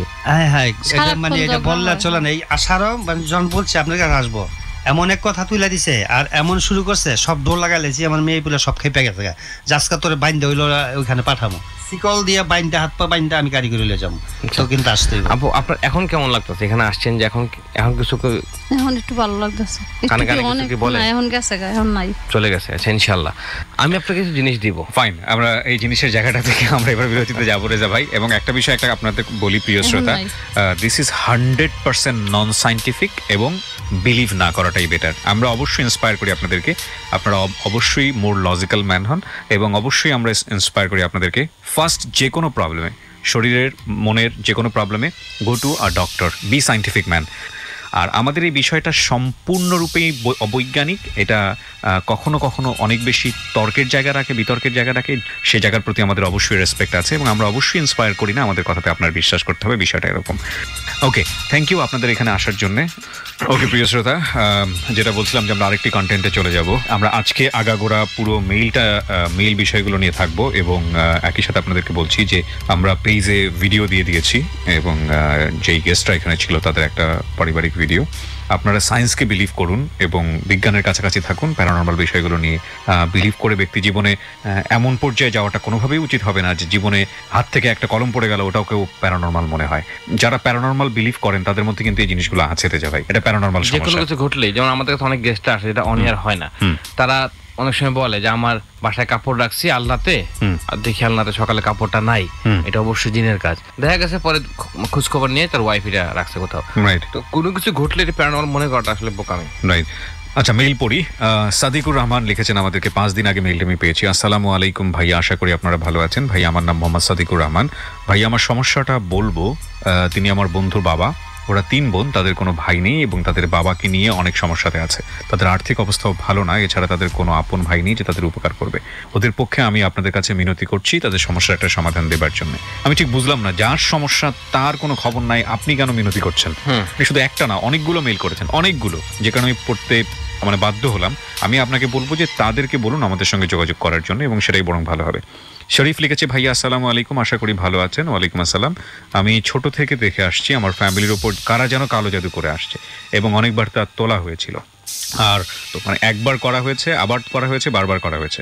আমি নিজেই অনেকবার হুজুরের কাছে গিয়েছিলাম এবং 2বার জিনের সাথে দেখা করেছিলাম। সবাই বলতো যে তারাই কারা যেন এই কালো জাদু করেছে, তারা আমাদের খারাপ চায়। বিশেষ করে কালো জাদু করতো আমার বাবা মার ওপর, এবং কেউ যদি আমাদের কোনোভাবে হেল্প করতে চায় তারাও ক্ষতিগ্রস্ত হবে। আমাদের জায়গায় আমাদের মামা বাড়ি করতে চেয়েছিল, এরপর থেকে মামার বিজনেস খুব খারাপ, আর অলরেডি মামার বাড়ির 1 কোটি টাকা খরচ হয়ে গেছে, কিন্তু কাজ শেষ হয়নি এবং কোনো কাজও করতেও পারছে না। আর যেদিন আমার বাবা এই বাড়িটা হুজুরদের দিয়ে বন্ধ করিয়েছে, সেদিন সে রাতে মারা গেছে। এখন জানি না কি কারণে মারা গেছেন। ওনার বাবা, বাড়িটা বন্ধ করা হয়েছিল এবং সে রাতে এসে মারা যায়। আর ভাই আমি কিছু করতে চাইলে সেটা সফল হতে পারি না। এখন ভাই আপনি কি একটু বলবেন বর্তমানে আমার ফ্যামিলির উপর কোনো প্রকার কালো জাদু করা আছে কিনা এবং ওই বাড়ির উপর কোনো কিছু করা আছে কিনা? আমি আমার ফ্যামিলি এবং আমার মামার ছবি দিচ্ছি, আর ছবিগুলো একটু আগের ছবি। ভাই দয়া করে একটু জানাবেন, সলিউশনটা দিবেন, যদি আপনার উসিলায় ভালো হয়। আল্লাহ আপনার ভালো করুক। আমি কথাগুলো বুঝিয়ে বলতে পারি। আপনি কি ছবিগুলো দেখতে চান? ছবি একটু দেখানো। আচ্ছা, ছবিগুলো দেখবেন তো হবে না, হাতের জায়গা দেখতে হবে, হাতের ছবি দিয়েছে না, ওটা বোধহয় দিয়েছি কিনা আমি ডাউনলোড করছি, কিন্তু এই ফাঁকে আপনাকে একটু ভাই আমি ব্ল্যাক ম্যাজিক কথা বলতে চাচ্ছি। এটাই আপনাকে ফ্লোর দিচ্ছিলাম। এখন অনেকে আমাদের কাছে মেইল আসে, আপনার কাছে তো অসংখ্য হাজার এই ব্ল্যাক ম্যাজিকের আক্রান্ত যারা আছেন এবং আমাদের সাথে দেখা করতে চাচ্ছেন, যোগাযোগ করতে চাচ্ছেন কিন্তু পারতেছেন না, এরকম অনেক আছে কি ভাই যে যোগাযোগ করতে চাচ্ছে কিন্তু পারতেছে না। তাদের উদ্দেশ্যে কিছু কথা বলবো আমি, যে কিভাবে বুঝবেন যে আপনাদের বাসায় বা আপনার উপর বা আপনার বাসার কোনো মেম্বারের উপর ব্ল্যাক ম্যাজিক করা হয়েছে। কিন্তু আপনি যে লক্ষণগুলো বলতেছেন সেটা তো অন্য কারণে হতে পারে, অনেক সায়েন্টিফিক রিজন থাকতে পারে, যেহেতু ব্যাপারটা ব্ল্যাক ম্যাজিকের সাথে সায়েন্সের কোনো তো সেক্ষেত্রে আমি বরং আপনাকে রিকোয়েস্ট করবো না বলার জন্য, কারণ আপনি হয়তো বললেন, দেখা গেল হয়তো কোনো কারণে ওটা সম্পূর্ণরূপে সায়েন্টিফিক, সে লোকটা মনে করার চেষ্টা করলো এটা ব্ল্যাক। না, আমাদের শো তো সায়েন্টিফিক না, কি বলবে, আমাদের শোটা পুরোটাই অবৈজ্ঞানিক শো, ভৌতিক শো বলবো না, কিন্তু আমরা সায়েন্সের কাছে থাকার চেষ্টা করি। কারণ কেন বলছি, আমাদের অবশ্যই ইম্প্যাক্টে যেতে হবে। আর আপনি যেটা বলবেন, হাজার হাজার লাখ লাখ মানুষ বিশ্বাস করার জন্য এক পায়ে খাড়া হয়ে আছে। আমি শুধু তাদের যে উদ্দেশ্যে বলবো, আমি অলরেডি কিন্তু এই লক্ষণগুলো আগে বলছি। কেন বলতেছি, কারণ যারা মনে করতেছে ডাক্তার, কবিরাজ, হুজুর সব দেখাই ফেলছে, তারপরও সলিউশন হচ্ছে না, তখন সে কি করবে? তখন তো সে নিরুপায়। রাইট। এটার জন্য সে আমাদের কাছে আসুক, আমরা তাকে পার্সন টু পার্সন কথা বলি। পারতেছে না, অনিয়ারে 2 জন গেস্ট আমরা নিচ্ছি, কিন্তু দেখা যায় 20,000 গেস্ট আসার চেষ্টা করতেছে, আমরা নিচ্ছি মাত্র 2 জনকে। না, এখানে আমাদের কিছু জিনিস স্যাক্রিফাইস করতে হবে ভাই, কারণ আপনি যদি 20,000-এর উপকার করতে গিয়ে যদি 5 জন লোক ক্ষতিগ্রস্ত হয়, 20,000 লোকজন কেউ আমাদেরকে থ্যাঙ্কস দিবেন, ওই 5 জন লোক যে ইস্যুটা তৈরি করবে সেটা আমাদের অনুষ্ঠানের জন্য ক্ষতি করে, এটা তো আপনি নিশ্চয়ই মনে করেন। এবং যেটা আমরা আমাদের পেজ থেকে মাঝে মাঝে এই রিয়াকশনটা পাই, দেখবেন যে কোনো একটা সোশ্যাল ইস্যু নিয়ে বা কোনো একটা বিষয় নিয়ে যখন আমরা সবার ভালোর জন্য কোনো একটা কথা বলি, দেখবেন 10 জন লোক সেটার অন্যভাবে ব্যঙ্গ করে, এবং ওই 10 জন লোকের পাশাপাশি আরো লোকজন দাঁড়িয়ে যান। এবং এটা হয়তো আমাদের একটা ট্রেন্ডই, এটা শুধুমাত্র আমাদের পেজে তা না, বিভিন্ন সোশ্যাল সাইটে আমরা এই জিনিসগুলো দেখতে পাই। তো সেই জায়গা থেকে আপনাকে আমি অনুরোধ করছি, তারপরও এটা আপনার সিদ্ধান্ত, কারণ আমি চাচ্ছি না, যেহেতু এটা কোনো বিজ্ঞান ভিত্তিক বিষয় না, আপনি হয়তো বলে দিলে হয়তো কোনো একটা বাচ্চার হাতে ওটা এরকম দেখার পরে বাবা মা টেনশন করবে। এখন মনে করেন আমরা যখন গেস্টটা আসতেছে, আমরা গেস্টদেরকে বলতেছি, সায়েন্টিফিক ব্যাখ্যা দিচ্ছি, পরে আবার জিনের ব্যাখ্যাও দিচ্ছি, ঠিক মাঝখানে কথা বলি, তারপর আমি এই যে ব্ল্যাক ম্যাজিকের লক্ষণগুলো বলার চেষ্টা করবো। আমাকে অনেকে অনেক কিছু ভাবা শুরু করছে ইদানিং, যেটা আমি না, যেটা আমার জন্য রিস্কি। ব্যাপারটা হচ্ছে এরকম যে আমি খুবই সাধারণ একজন মানুষ, বাবা ভাবে অনেকে বাবা ভাবে, কবিরাজ ভাবে, এগুলো ভাবে। আমি আসলে এগুলো না, আমি খুবই সাধারণ একটা মানুষ। আমি এই যে কথাগুলো বলে ফেলি বা অনেক কিছু বলে ফেলি মিলে যায়, এর কারণ হচ্ছে আমার অভিজ্ঞতা, এবং আমি জ্যোতিষশাস্ত্র নিয়ে একটু পড়াশোনা করি, নিউমোলজি নিয়ে পড়াশোনা করছি, কসমিক নিয়ে পড়াশোনা করছি, অনেক ধরনের সাবজেক্ট নিয়ে পড়াশোনা করছি, কিন্তু এমন না যে আমি পড়াশোনা করে কোনো ডিগ্রি অর্জন করছি। আপনারা দয়া করে আমাকে কেউ সাধারণ মানুষের উপরের লেভেলের ভাববেন না, আমাকে ভাববেন আপনাদের মতো আমি একজন খুবই সাধারণ একজন মানুষ, তাহলে আমি খুশি হব। বিষয়টা আসলে এরকমই। এবং আপনি ব্ল্যাক ম্যাজিকের সাইনের জায়গাতে আমি ব্ল্যাক ম্যাজিক নিয়ে আপনাকে কয়েকটা প্রশ্ন করতে চাই। হ্যাঁ, শিওর। সেটা হচ্ছে ব্ল্যাক ম্যাজিকের প্রথম এবং পূর্ব শর্ত হচ্ছে শিরক করা। শিরক বলতে আমি যেটা বোঝাচ্ছি যে আল্লাহ তো বলে দিয়েছে তার সমকক্ষ কাউকে ভাবা বা তার জায়গাটায় অন্য কাউকে ঔষধ দেয়া, সেটা হচ্ছে শিরক। তো ব্ল্যাক ম্যাজিক মানে হচ্ছে প্রথম পূর্ব শর্ত হচ্ছে শয়তানের কাছে তার মাথা নত করা, এবং শয়তানের কাছে মাথা নত করার পরে শয়তানকে একটা সিস্টেমের মধ্য দিয়ে তার যে উদ্দেশ্য সেই উদ্দেশ্যটা সে হাসিল করে। সেই সিস্টেমের মধ্যে অনেক সময় দেখা যায় কেউ হয়তো প্রাণী বলি দেয়, এবং বলি দেওয়াটার এখানে স্পষ্টভাবে বলা হচ্ছে তুমি যদি আল্লাহর নাম নিয়ে না বলি দাও তাহলে এটা ধরে নেওয়া হচ্ছে এটা হারাম। যে ব্ল্যাক ম্যাজিকটা যিনি করছেন তিনি খুব নিশ্চিন্তভাবেই শয়তানের প্রতি ওয়ার্শিপ দেখাচ্ছে, জেনে শুনে এটা করতেছে, তার মানে এর কোনো মাপ নাই, কোনো মাপ আল্লাহ পুরা অনন্তকাল সে জ্বলবে আগুন। এবং আল্লাহ বলছেন যে পুরা দুনিয়ার সমস্ত, আপনি যদি ধর্ম মানেন আর কি, ধর্মীয় বিশ্বাস থেকে বলতেছি, আমি যে কথাগুলো বলতেছি সেগুলো নিয়ে আপনার ব্যক্তিগত বিলিভের জায়গা থেকে সব ধর্মে নিষিদ্ধ। তো এটা হচ্ছে যে যদি আপনি এটা মানেন তাহলে উনি বলা আছে যে সব গুনাহ মাফ করে দিব, কিন্তু কখনো এই গুনাহ মাফ করব না, শিরকের ব্যাপারে বলা হচ্ছে। আর যে ব্যক্তিটা ব্ল্যাক ম্যাজিকের সহায়তা নেন তার ব্যাপারে কি বলা হচ্ছে, সেটা হচ্ছে যে একজন মানুষ এই কাজটা করতেছে এবং তার কাছ থেকে আপনি সুযোগ নিচ্ছেন, তার মানে পরোক্ষভাবে আপনিও এই কাজটা করতেছেন।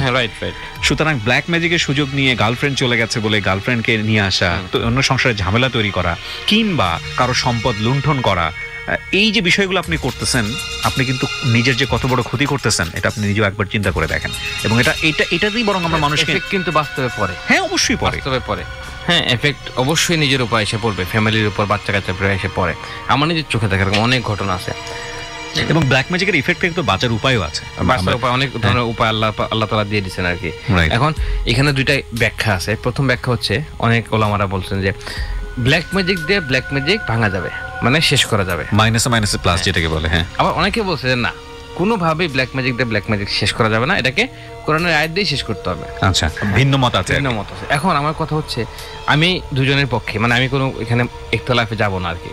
তো যারা হিন্দু খ্রিস্টান তারা কি করবে, তারা তো কোরআন করতে রাজি হবে না, তারা তো আবার ব্ল্যাক ম্যাজিকের আশ্রয় নেবে। কিন্তু ওই হিসাবটা তো অন্যরকম, যারা অন্য ধর্মের তাদেরকে তো ধরেন আপনি আপনার ধর্মে এনে হিসাবও করতে পারবেন না। কিন্তু আমার কাছে তো আসে, সবাই আসে ভাই আমার কাছে। আপনাদের কিন্তু হ্যাঁ, এখন কথা হচ্ছে যে আপনার কাছে যারা আসবে তাদেরকে আপনি কি সমাধান দিবেন? আমি আল্লাহ কোথায় করতে বলি, সব ধর্মই সুন্দর আমার কাছে, কিন্তু আমার জন্য দ্বীন ইসলাম, মানে ইসলাম সবচেয়ে বড় ধর্ম, তো আমি এইভাবেই চিকিৎসা করি। এইখানে আরেকটা বিষয় একটু যোগ করতে হয়, আমরা যে ধর্মের ব্যাপারটা বলছি, তাহলে বিজ্ঞান কি বলছে? এখানে একটা ভেরি ইন্টারেস্টিং ফ্যাক্ট বলি। আমরা বলি এটা অবৈজ্ঞানিক শো, কিন্তু আমরা বিজ্ঞানকে নিয়ে আসি এই কারণে আমাদের কোয়ারির জায়গাটা থেকে, এবং সেটাও যে মানে আপনাদেরকে বিশ্বাস করাতে হবে ব্যাপারটা এরকম না। যেমন ধরেন আমি সেদিন দেখতেছিলাম ইউটিউবে এরকম একটা ভিডিও, মানে ব্ল্যাক ম্যাজিক কিভাবে করা হয় সেটার উপরে ছোট্ট একটা ভিডিও আমি দেখলাম। ওখানে একটা এরকম মাটির টোপলার মতো একটা জিনিস পাওয়া গেছে, নর্দমা থেকে বা কোথাও থেকে তুলেছে, এবং ওখানে যেগুলো দেয়া হয়েছে বা যা করেছে একজন মুসলমান হিসেবে ওইটা উচ্চারণ করা আমার আমার মুখ থেকে আমার জন্য ধৃষ্টতা, আমি ওটা উচ্চারণ করতে চাই না। কিছু কিছু জিনিস আমি শুধু একটু বলতে চাই, সেটা হচ্ছে ধরেন একটা মুরগির মাথা ওখানে দেখলাম যে কাটা অবস্থায় আছে, তার মানে ওই যে যেটা বললাম যে ওটা করেছে, সাথে কিছু পিন, সাথে কিছু এবং ওই প্রত্যেকটা জিনিসই আবার কিছু ট্রায়াঙ্গল করে, যেটা যে আমরা বলি যে ডেভিল ইলুমিনেটি, হ্যাঁ ইলুমিনেটি ট্রায়াঙ্গল, বা ওই ট্রায়াঙ্গল গুলো করে ওই জিনিসগুলো ওইখানে সাজানো হয়েছে। কিন্তু কিবরিয়া ভাই আমার দেখা, মানে আমি যে আমার এক্সপিরিয়েন্স লাইফে দেখলাম পৃথিবীতে বহু মানুষ অসংখ্য মানুষ কোটিপতি হয়ে গেছে এইসব করে, ব্ল্যাক ম্যাজিক করে। এবং আমাকে অনেক ইনবক্স পাঠায়, ভাই আমি মরলে মরছি, ভাই আমি বাঁচলে বাঁচছি, মরলে মরছি, আপনি আমাকে ব্ল্যাক ম্যাজিক করে হলেও আমার টাকা এনে দেন। তখন আমি উত্তর দিই যে আমি কোনোদিন আমার জীবনে ব্ল্যাক ম্যাজিক করবো না, আমি এই ধরনের লোক না। প্রিয় শ্রোতা, আমরা এই জায়গাটায় ছোট্ট একটা বিরতি নিতে চাই, আমাদের তর্ক বিতর্কটা অন্যদিকে। শ্রোতা, আবারও স্বাগত জানাচ্ছি ডরের স্পেশাল সেগমেন্ট, এবং আমাদের সঙ্গে রয়েছেন রেজা ভাই। আপনারা শুনছেন এই অনুষ্ঠানটি হন্টেড বাই প্রাণ মিস্টার ম্যাঙ্গো ক্যান্ডি। ওকে, রেজা ভাই আপনি যেটা বলতে চেয়েছিলেন আপনার স্টোরি। আমার সাথে আসলে কি বলবো কি ভাই, মানে মানুষ ভাবতেছে যে আমি হয়তো বা এগুলার এই মানে জিনরা আমাকে দেখলে পালায় যায়, ভাগে। আসলে ব্যাপারগুলো এরকম না। আমি চেষ্টা করি মানুষকে যতটুকু পারি হেল্প করার। আমার সাথেও কিছু ঘটনা ঘটে, ইদানিং কালে কিছু স্বপ্ন দেখা স্টার্ট করছি। তো সাধারণত আমি স্বপ্ন কাউকে বলি না, কিন্তু এখন আমি বলবো, সব কিছু মানুষকে বলবো আমার সাথে যা ঘটে বা আমার সাথে কি হচ্ছে। আমরা লাইভে গেলে আমার সাথে কি হয়, যেটা ক্যামেরায় ধরা পড়ে না, কিন্তু আমার সাথে ঘটে গেছে অলরেডি, আমার পিছনে কিছু হয়ে গেছে। আমি কিন্তু চুপ থাকি, কিছু বলি না, কারণ আপনি হয়তো বুঝবেন, আপনি যখন মানে একটা পর্যায়ে চলে যাবেন, আমি যখন মানুষকে হেল্প করতেছি, হেল্প করা মানে জিনদেরকে ভাগাচ্ছি বা চেষ্টা, আমি আসলে বলবো না ভাগাচ্ছি, আমি চেষ্টা করতেছি, চেষ্টা। হয়তো জিনরাও আমার পিছনে লাগবে, এটা খুবই স্বাভাবিক, এটা বুঝতেছেন আপনি। ওরা ভাববে যে আমি তাদের শত্রু। আমার যেটা হয়, আমার বাসায় কিছু লকার আছে যেটাতে আমি টাকা পয়সা রাখি, টুকটাক লকার, পাসওয়ার্ড দেওয়া লকার রাখা। ওটা কি বেড়ে যাচ্ছে?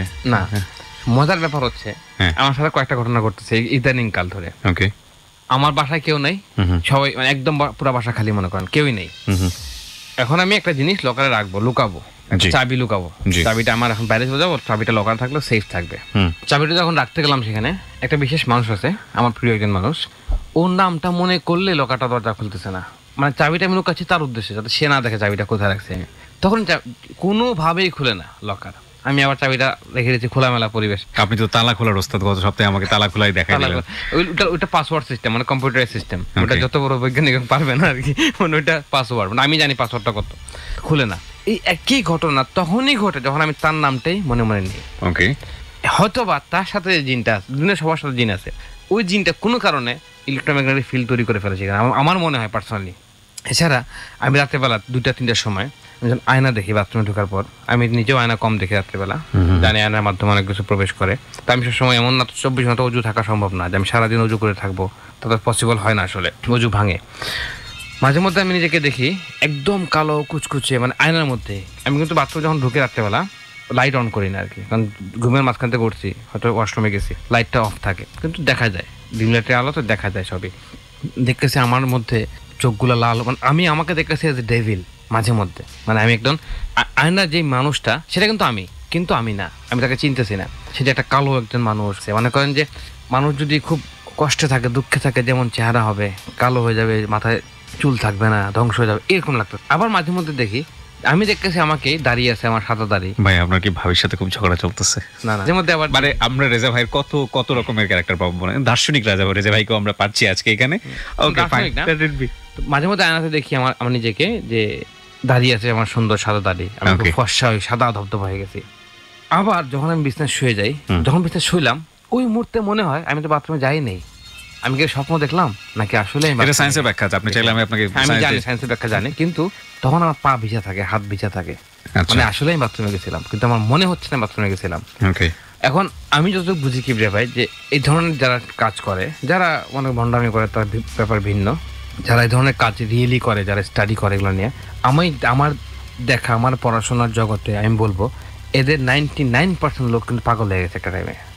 আমার মধ্যে যে লক্ষণগুলো এখন দেখা যাচ্ছে, মানে এই ধরনের প্যারানর্মাল বিষয়গুলো স্টাডি করে, এটা আমি অনেক সময়, এটা আমার কাছে কেন জানি মনে হয়, যদিও এটার বৈজ্ঞানিক ব্যাখ্যা আছে কিনা জানি না, কিন্তু আমি রিসেন্টলি যে স্টাডিগুলো করতেছি, আমার কাছে সত্যি মানে রিয়েল ওয়ার্ল্ডটাকে না অনেক বেশি অবাস্তব মনে হয়, রিয়েলটাকে ইলিউশন মনে হয়। এই যে ইলিউশনের কথা বলে কি ভাই, একটা মানুষ চাইলে ইলিউশনকে রিয়েল লাইফে আনতে পারে, এনিথিং, যে কোনো জিনিসকে আনতে পারে ইলিউশনকে। পৃথিবীর যে কোনো জিনিসকে, যে কোনো মানুষ ইলিউশনকে রিয়েল লাইফে নিয়ে আসতে পারে। কিভাবে সম্ভব? আপনি যে কোনো একটা পার্টিকেল নাম বলেন যেটা ম্যানমেড, যে কোনো একটা পার্টিকেল, এনিথিং, যে কোনো একটা জিনিসের নাম। মানুষের তৈরি? হ্যাঁ, মানুষের তৈরি। ওকে, বলবো আপনাকে এনিথিং, পৃথিবীর যে কোনো জিনিস।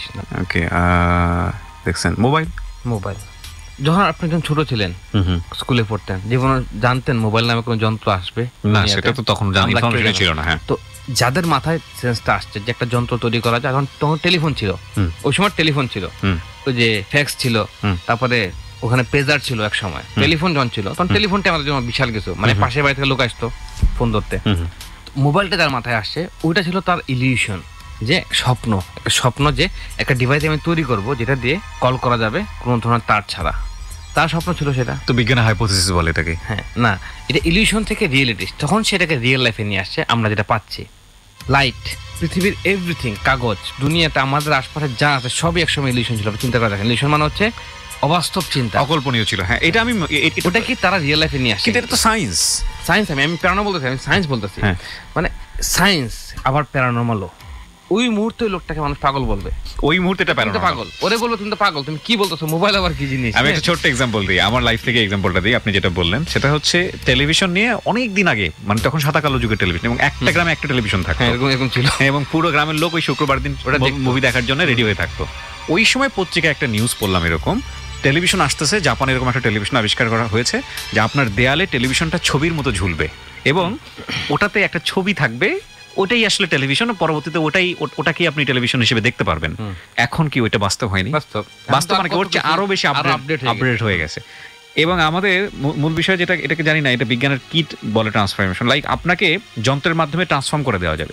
আমরা যে বিমানে যাচ্ছি, গাড়িতে যাচ্ছি, ব্যাপারটা এরকম না। আপনাকে ট্রান্সফার করে, আপনি যন্ত্রের মধ্যে ঢুকবেন, আপনাকে ট্রান্সফার করে আমেরিকায় পাঠিয়ে দেওয়া যাবে, আবার আমেরিকা থেকে ট্রান্সফার করে আপনাকে এখানে নিয়ে যাবে। মজার রহস্য আমি ভেদ করি কিবরিয়া ভাই, একটা ইন্টারেস্টিং রহস্য ভেদ করি, যেটা মানুষ শুনলে আজকে অবাক হবে খুব বেশি। এই যে আমরা বলি আবিষ্কার, বিজ্ঞান, আবিজাবি, বিজ্ঞান কে আবিষ্কার করছে? কি মানে কি আবিষ্কার করছে? মানুষ? না, বিজ্ঞান কি আবিষ্কার করছে? এই যে বলতেছেন মোবাইল টোবাইল, আবিজাবি, টিভি, ফ্রিজ, গাড়ি ঘোড়া, এগুলো তো আবিষ্কার না, এগুলো খুঁজে বের করেছে। পৃথিবীরই পার্টিকেল থেকে সে তৈরি করছে। সে কিন্তু অলৌকিক ভাবে কিছু নিয়ে আসে নাই বাইরে থেকে, সে দুনিয়ার জিনিসপত্রকে সে একত্রীভূত করছে, করার পরে সেটা তৈরি হয়েছে গাড়ি, তৈরি হয়েছে মোবাইল, তৈরি হয়েছে কম্পিউটার। এর মানে কি, পৃথিবীতেই ছিল সেগুলো আগে থেকে, কেউ একত্র করতে পারে নাই, তারা একত্র করতে পারছে, এরা বুদ্ধিমান। না, আপনি যেটা বলছেন সেটা অবশ্যই ঠিক, কজ সবকিছুই ছিল, আমরা শুধু আমাদের প্রয়োজন মাফিক একত্রীভূত করা হয়েছে। মানে ব্যাপারটা যদি এরকম হয় যে সমুদ্র তটে কিছু বালি, কিছু নুড়ি পড়ে আছে, কিছু মুক্ত পড়ে আছে, কিছু ধূলিকণা পড়ে আছে, তুমি কোনটা নিবা, কিভাবে মিক্স করে নিবা, সেটা তোমার বিষয়। সমুদ্রের তীরে 100টা মুক্তা পড়ে আছে, আপনাকে আইনে মালা বানাই ফেললেন, বললেন যে মালাটা পৃথিবীতে ছিল না, মালাটা আবিষ্কার করলাম। সে করছে কি, এটাকে মালা, মুক্তাটা ছিল, সুতাটাও ছিল, রাইট, সব সরঞ্জাম ছিল, আপনি শুধু ফর্মটা চেঞ্জ করছেন, এটার গেটআপটা চেঞ্জ করে ফেলছে, করে একটা নতুন নাম দিয়ে দিয়েছে। মেন হচ্ছে নামটা, নাম। এই যে আমরা চিকনগুনিয়া রোগ বলি, এখন অনেকেরই হচ্ছে, সবাই সাবধানে থাকবেন, ঢাকা শহরে বেশি হচ্ছে। চিকনগুনিয়া আগেও ছিল, হয়তো আমরা আবিষ্কার করতে পারিনি। 60 বছর আগে ছিল চিকনগুনিয়া, 60 বছর আগে ছিল, তখন কেউ জানতো না, এখন নাম বাই করছে চিকনগুনিয়া। মানে এই কথাগুলো আমরা কেন বলতেছি? এই কথাগুলো আমরা এই কারণেই বলতেছি যে এভরিথিং এক্সিস্টেড, এবং এই যে বিষয়গুলো এক্সিস্ট করে না, সেগুলোকে অবিশ্বাস করাটাও খুব কঠিন। এখন আমি যদি এক্সাম্পল দেখি একটা জিনিসের, মানে এই প্যারানর্মাল জগৎ থেকে এক্সাম্পল দেই, যে আমি একটা কথা বলছিলাম, ব্যাপারটা যে পৃথিবীর যে অবস্থানটা কতটুকু দুনিয়াতে, গ্যালাক্সির সামনে পৃথিবীর কিছুই না। মানে আমাদের যে জগৎটা সৌরজগৎ, আমি ভাবলাম জিনরা প্রথম আকাশ পর্যন্ত যেতে পারে, জিনরা ফার্স্ট আকাশ, জিনদের গতি খুব বেশি, মানুষের চেয়ে বেশি, অনেক বেশি গতি, কিন্তু অদৃশ্য। তো জিনরা হয়তো এক দৌড় দিয়ে চলে যেতে পারে মঙ্গল গ্রহে অথবা চাঁদে। তো গ্যালাক্সি যে ব্যাপারটা আমি বলি, এই যে সৌরজগৎটা, পৃথিবী থেকে চাঁদের একটা ডিস্টেন্স, চাঁদ থেকে সূর্যের ডিস্টেন্স, মঙ্গল গ্রহের ডিস্টেন্স পৃথিবী থেকে। তো আমি যদি ধরি সৌরজগৎ, পুরা সৌরজগতের এই পার থেকে সেই পারের ডিস্টেন্স হচ্ছে 150 লক্ষ আলোকবর্ষ। হ্যাঁ, মানে যদি আমি আলোর গতিতে যাই, আলোর গতির স্পিডে আমি চলে যাই, তাহলে সৌরজগতের এই পার থেকে ওই পার যেতে আমার সময় লাগবে 150 লক্ষ বছর। মানে আলোর গতিতে গেলে, যেটা ইম্পসিবল যাওয়া, সময় 150 লক্ষ আলোকবর্ষ, মানে আলোর গতিতে যেতে হলে। এর মানে আমরা কি বুঝি, এরকম বিলিয়নস অফ বিলিয়ন সৌরজগৎ আছে, মানে গ্যালাক্সিতে। তো এটাও কিন্তু স্পষ্ট হয় যে পৃথিবী ছাড়া অন্য পৃথিবী হয়তো থাকতে পারে যেখানে আমরা এলিয়নের বসবাস চিন্তা করি, তারা কারা। এবং ওই যে মানে যখন শুনতাম যে যদি পুণ্য করি, হ্যাঁ যদি পুণ্য করি তাহলে সৃষ্টিকর্তা আমাদেরকে যেই জায়গাটা দিবে বা যে জান্নাতটা দিবে এটা পৃথিবীর চেয়েও শত শত গুণ বড়, তখন ওই ক্ষুদ্র মনে চিন্তা কিভাবে সম্ভব, কজ পৃথিবীর বাইরে যে এত বড় একটা জগৎ আছে সেটা সম্ভবত আইডিয়াই ছিল না। মনে করি কিন্তু পৃথিবী সবকিছু হবে। এক্স্যাক্টলি। এবং পৃথিবী ভাই পৃথিবীর দরকারটাকে, আপনি শহরের বাইরে যান না, আপনি ঢাকা শহরের বাইরে গেলেই আপনার কাছে পুরো জীবনটা অন্যরকম মনে লাগবে। হ্যাঁ, সুতরাং আর এই পৃথিবী একটা পুরো মহাজাগতিক অংশের একটা ধূলিকণাও না, ধূলিকণারও কোটি কোটি ভাগের এক ভাগও না। হ্যাঁ, তো সুতরাং সেই জায়গাটা থেকে আমাদের চিন্তা ভাবনার জায়গাটা থেকে বিশ্বাস অবিশ্বাসের জায়গায় খুব স্ট্রিক্ট সিদ্ধান্ত নেওয়াটা খুব কঠিন। তবে আমরা জানার জন্য সব বিষয় জানবো। আমি বলবো কি ভাই, না আপনি একটা জিনিস একটা চিন্তা করে দেখেন, এই যে আমরা কি ছোটবেলায় চিন্তা করতে পারতাম যে আমরা ছোটবেলায় যে বই পড়তাম সেই বইয়ে কি আমরা চিন্তা করতাম যে যে কার্টুনটা আমরা দেখতে পাচ্ছি সেটা আমার হাতের উপর এসে নাচানাচি করবে, সেটা আমি দেখতে পাবো। এখন কিন্তু আমরা রিসেন্টলি সেটা দেখতে পাই। ওকে, এই কথাটা এই কারণেই বলছি যে রেজা ভাই খুব রিসেন্টলি এরকম একটা বই বাজারে নিয়ে এসছে। অনেকেই ভাবতে পারে যে আমরা বিজ্ঞাপন করে ফেললাম, বাট ইটস ট্রু, বিজ্ঞাপনই করছি আসলে, কিন্তু বিজ্ঞাপনটা খুব প্রয়োজনীয় সবার জন্যই। ছোট বাচ্চাদের জন্য আপনারা যদি বইটা কালেক্ট করতে চান তাহলে রেজা ভাইয়ের মুখ থেকে শুনে নেন। ইতিমধ্যে আমার মনে হয় অনেকে জেনেও গিয়েছে। আচ্ছা, বিক্রি কেমন, বেচা বিক্রি কেমন বইটা? আমাদের হিউজ বিক্রি, হিউজ আমাদের মানে কয়েক হাজার পিস সেল হয়েছে এক সপ্তাহের মধ্যে। আচ্ছা, আসলে কেন সেল হচ্ছে সেটা আসলে কিছু আছে যে আমার জন্য মানুষ কিনতেছে রেজা ভাইয়ের বই দেখে, আর আমি বলবো আসলে তা না, বাচ্চারা ইন্টারেক্টিভ লার্নিং পাচ্ছে, মানে লাইভ দেখতেছে, একটা অ্যানিমেলকে দেখতেছে, সেটা কেমন দেখতে, কেমন সে কত স্পিডে দৌড়াচ্ছে, সে কি খাচ্ছে, তার টোটাল ব্যাপারটা সে 4D আকারে দেখতে পাচ্ছে। এটা বলবো না, আমি বলবো যে বাংলাদেশের কোনো বই এখন এটা হয় নাই, একটা বইয়ে বোধহয় ইংলিশ মিডিয়াম হয়নি, বাংলা হয়েছে একটা অন্যরকম। এবং ইন্টারেস্টিং ফ্যাক্ট যেটা হচ্ছে, ধরেন সে পড়ছে সিতে ক্যাট এবং সে দেখতে পাচ্ছে সামনে ক্যাটটা নাচানাচি করছে সরাসরি, এবং হাতে নিয়ে চেষ্টাও করছে। এইটা খুব ইন্টারেস্টিং। বইটার মূল্যটাও খুব ইন্টারেস্টিং, মাত্র 199 টাকা। এবং বইটা আপনারা রকমারি.com থেকে পাবেন। আপনারা যদি রকমারি.com এ অর্ডার করেন, রকমারি.com এর নাম্বারটা আমি বলে দিচ্ছি 16297, আমি আবারও বলি 16297, এটা হচ্ছে রকমারি.com এর নাম্বার। আপনারা ওখানে ফোন করে বললেই হবে। রাব্বি রেজার, আসলে তো ওনার নাম রাব্বি রেজা না, এটা আমরা কিন্তু ভুল করে উচ্চারণ করি। অনেকেই দেখলেন ফেসবুকে অনেকেই এটা নিয়ে আমাকে গালমন্দ করেছে, রাদবি, RADBI, রাদবি। সো ইটস বেটার রাদবি না করে রেজা ভাই, এটা ইজ ইজি। রেজা ভাই ঠিক আছে। আর অনেকে আসলে যার নামের উচ্চারণটা কঠিন একটু, রাদবি, তো অনেকে রাব্বি বলে। রাব্বি বলার আসলে গুনাহ, রাব্বি মানে হচ্ছে আমার প্রভু, মানে যখন মানুষ মারা যাওয়ার পরে কবরে প্রশ্ন করা হবে মার রাব্বুকা, তখন ওই মুমিন বান্দা উত্তর দিবে রাব্বি আল্লাহ, মানে আমার প্রভু আল্লাহ। ওই জন্য রাব্বি নামটা রাখা উচিত না, অনেকে ফজলে রাব্বি রাখে, প্রভু হচ্ছে আল্লাহ এইভাবে বলে, আমার প্রভু মানে রাব্বি, এই জন্য আমার নাম রাব্বি না, রাদবি। ঠিক আছে, তো যেটা বলছিলাম যে 16297 এই নাম্বারে আপনারা ফোন দেবেন, ফোন দিয়ে বলবেন যে রেজা ভাই লাইভ বুক, এবং আপনার ঠিকানায় পৌঁছে যাবে বইটা। আর এছাড়াও আপনারা বেশ কয়েকটা জায়গা থেকে কালেক্ট করতে পারেন। সকাতে আসতে পারেন, ফার্ম গেটের সকাতে, এটা হচ্ছে ম্যাপস বিল্ডিং এর গ্রাউন্ড ফ্লোরে। এখানে আমাদের বইয়ের প্রকাশক বসেন, তো ম্যাপস বিল্ডিং এর গ্রাউন্ড ফ্লোর। এছাড়া আপনারা কালেক্ট করতে পারেন নীলক্ষেত থেকে, আরো বোধহয় কয়েকটা জায়গা, আপনি একটু বলেন। বিভিন্ন জায়গায় আছে আর কি। হ্যাঁ, চিটাগাঙ্গের বাতিঘর থেকেও আপনারা বইটা কালেক্ট করতে পারেন। ওকে, আমরা এই জায়গাটা একটা বিরতি নেব প্রিয় শ্রোতা, এবং অনুষ্ঠানের শেষ ভাগে আমরা একটু পরেই ফিরে আসবো, মাত্র 5 মিনিটের ব্রেক। ডর মানে ভয়। 5 মিনিট পর প্রিয় শ্রোতা আরও একবার স্বাগত জানাচ্ছি ডরের স্পেশাল সেগমেন্টে। আমি কিবরিয়া আছি আপনাদের সঙ্গে, এবং রেজা ভাইও আছে। আচ্ছা, বেশ কয়েকটা মেইল পরে আজকের অনুষ্ঠানটা শেষ করতে চাই। একজন তিনি লিখেছেন হচ্ছে, আসসালামু আলাইকুম, আমার নামটা প্লিজ রেডিওতে প্রকাশ করবেন না। বাড়ি ঠাকুরগাঁও জেলার, এবং আমি কম্পিউটার সায়েন্সে ফার্স্ট ইয়ার স্টুডেন্ট, বা কম্পিউটার ট্রেডে ফার্স্ট ইয়ার স্টুডেন্ট। ওকে কিবরিয়া ভাই, আমি গত 2 দিন আগে একটি স্বপ্ন দেখি যে আমি আমার বন্ধুর সাথে একটি বিশাল বড় বাজারে কিছু কেনাকাটা করতে যাই, এবং স্বপ্ন দেখি যে কোথা থেকে হঠাৎ করে একটা গুলি আমার বুকে এসে লাগলো, মারা যাচ্ছি, কলমাই পড়েছি, লা ইলাহা ইল্লাল্লাহু মুহাম্মাদুর রাসূলুল্লাহ। রেজা ভাই, যদি আমার এই ছোট্ট মেইলটা আপনার চোখে পড়ে তাহলে প্লিজ জানাবেন। এই স্বপ্নের ভালো সমাধান দিচ্ছি আমি, এটা খুব ভালো সমাধান আমার কাছে আছে কি ভাই। না, এটা সিচুয়েশনালি আমাদের চোখে এটা চিন্তা হচ্ছিল বলে এই জিনিসটা আমি খুব পাইছি একটা। আপনি বেশি না, আমরা তো কখনো টাকা পয়সা দেই না, কিন্তু এই ক্ষেত্রে আমরা টাকা কিছু নিব আপনার কাছ থেকে। আপনাকে আমাদের কি ভাবে টাকা পাঠিয়ে দেবেন, আপনাকে বুলেট প্রুফ জ্যাকেট পাঠিয়ে দেব, ওটা পরে ঘুমাবেন, স্বপ্ন আর দেখবেন। স্বপ্ন যদি গুলিও করে, মানে ঘুমের সময় বুলেট প্রুফ জ্যাকেটটা পরে ঘুমাবে ইনশাআল্লাহ স্বপ্নের দ্বারা। মানে এটা কি শুধু ঘুমের সময় করবে নাকি যেখানে যাবে যেখানে যে মুহূর্তে? কনসেপ্ট জীবনে হুমকি আছে তার, যেহেতু সে গুলি খেয়ে ফেলছে, তো রিস্কটা একটা। ওকে, বুলেট প্রুফ জ্যাকেটের জন্য আপনার পয়সা পাঠিয়ে দেন, আপনার বুলেট প্রুফ জ্যাকেট আপনার ফ্যামিলিতে চলে যাবে।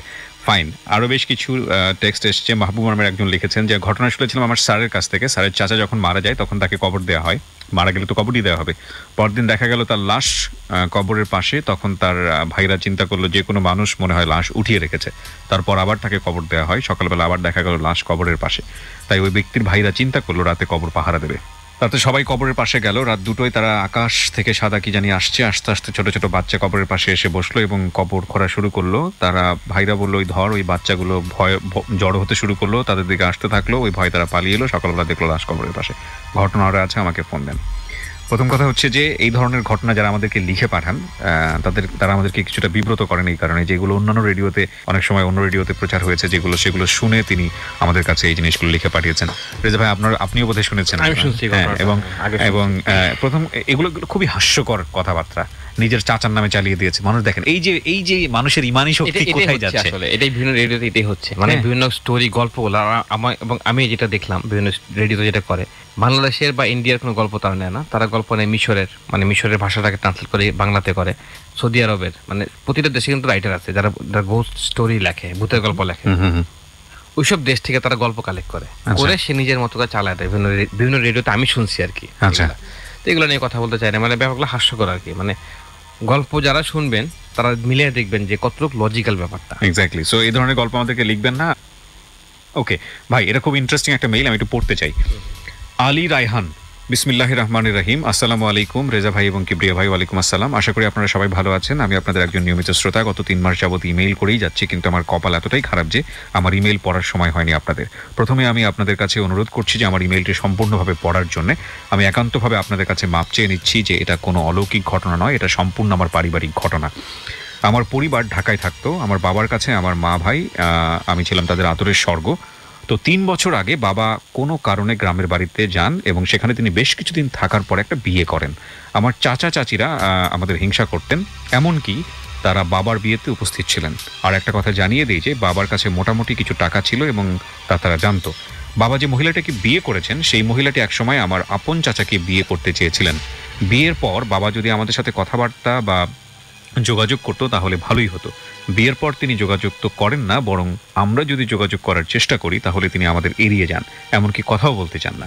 অনেকের পরামর্শ মতে আমি আমাদের এলাকার কয়েকজন কবিরাজের সঙ্গে দেখা করলে তারা সবাই আমাকে বলেন যে বাবাকে শক্তিশালী তাবিজ করা হয়েছে যাতে বাবা আর কখনো আমাদের কাছে ফিরে আসতে না পারে।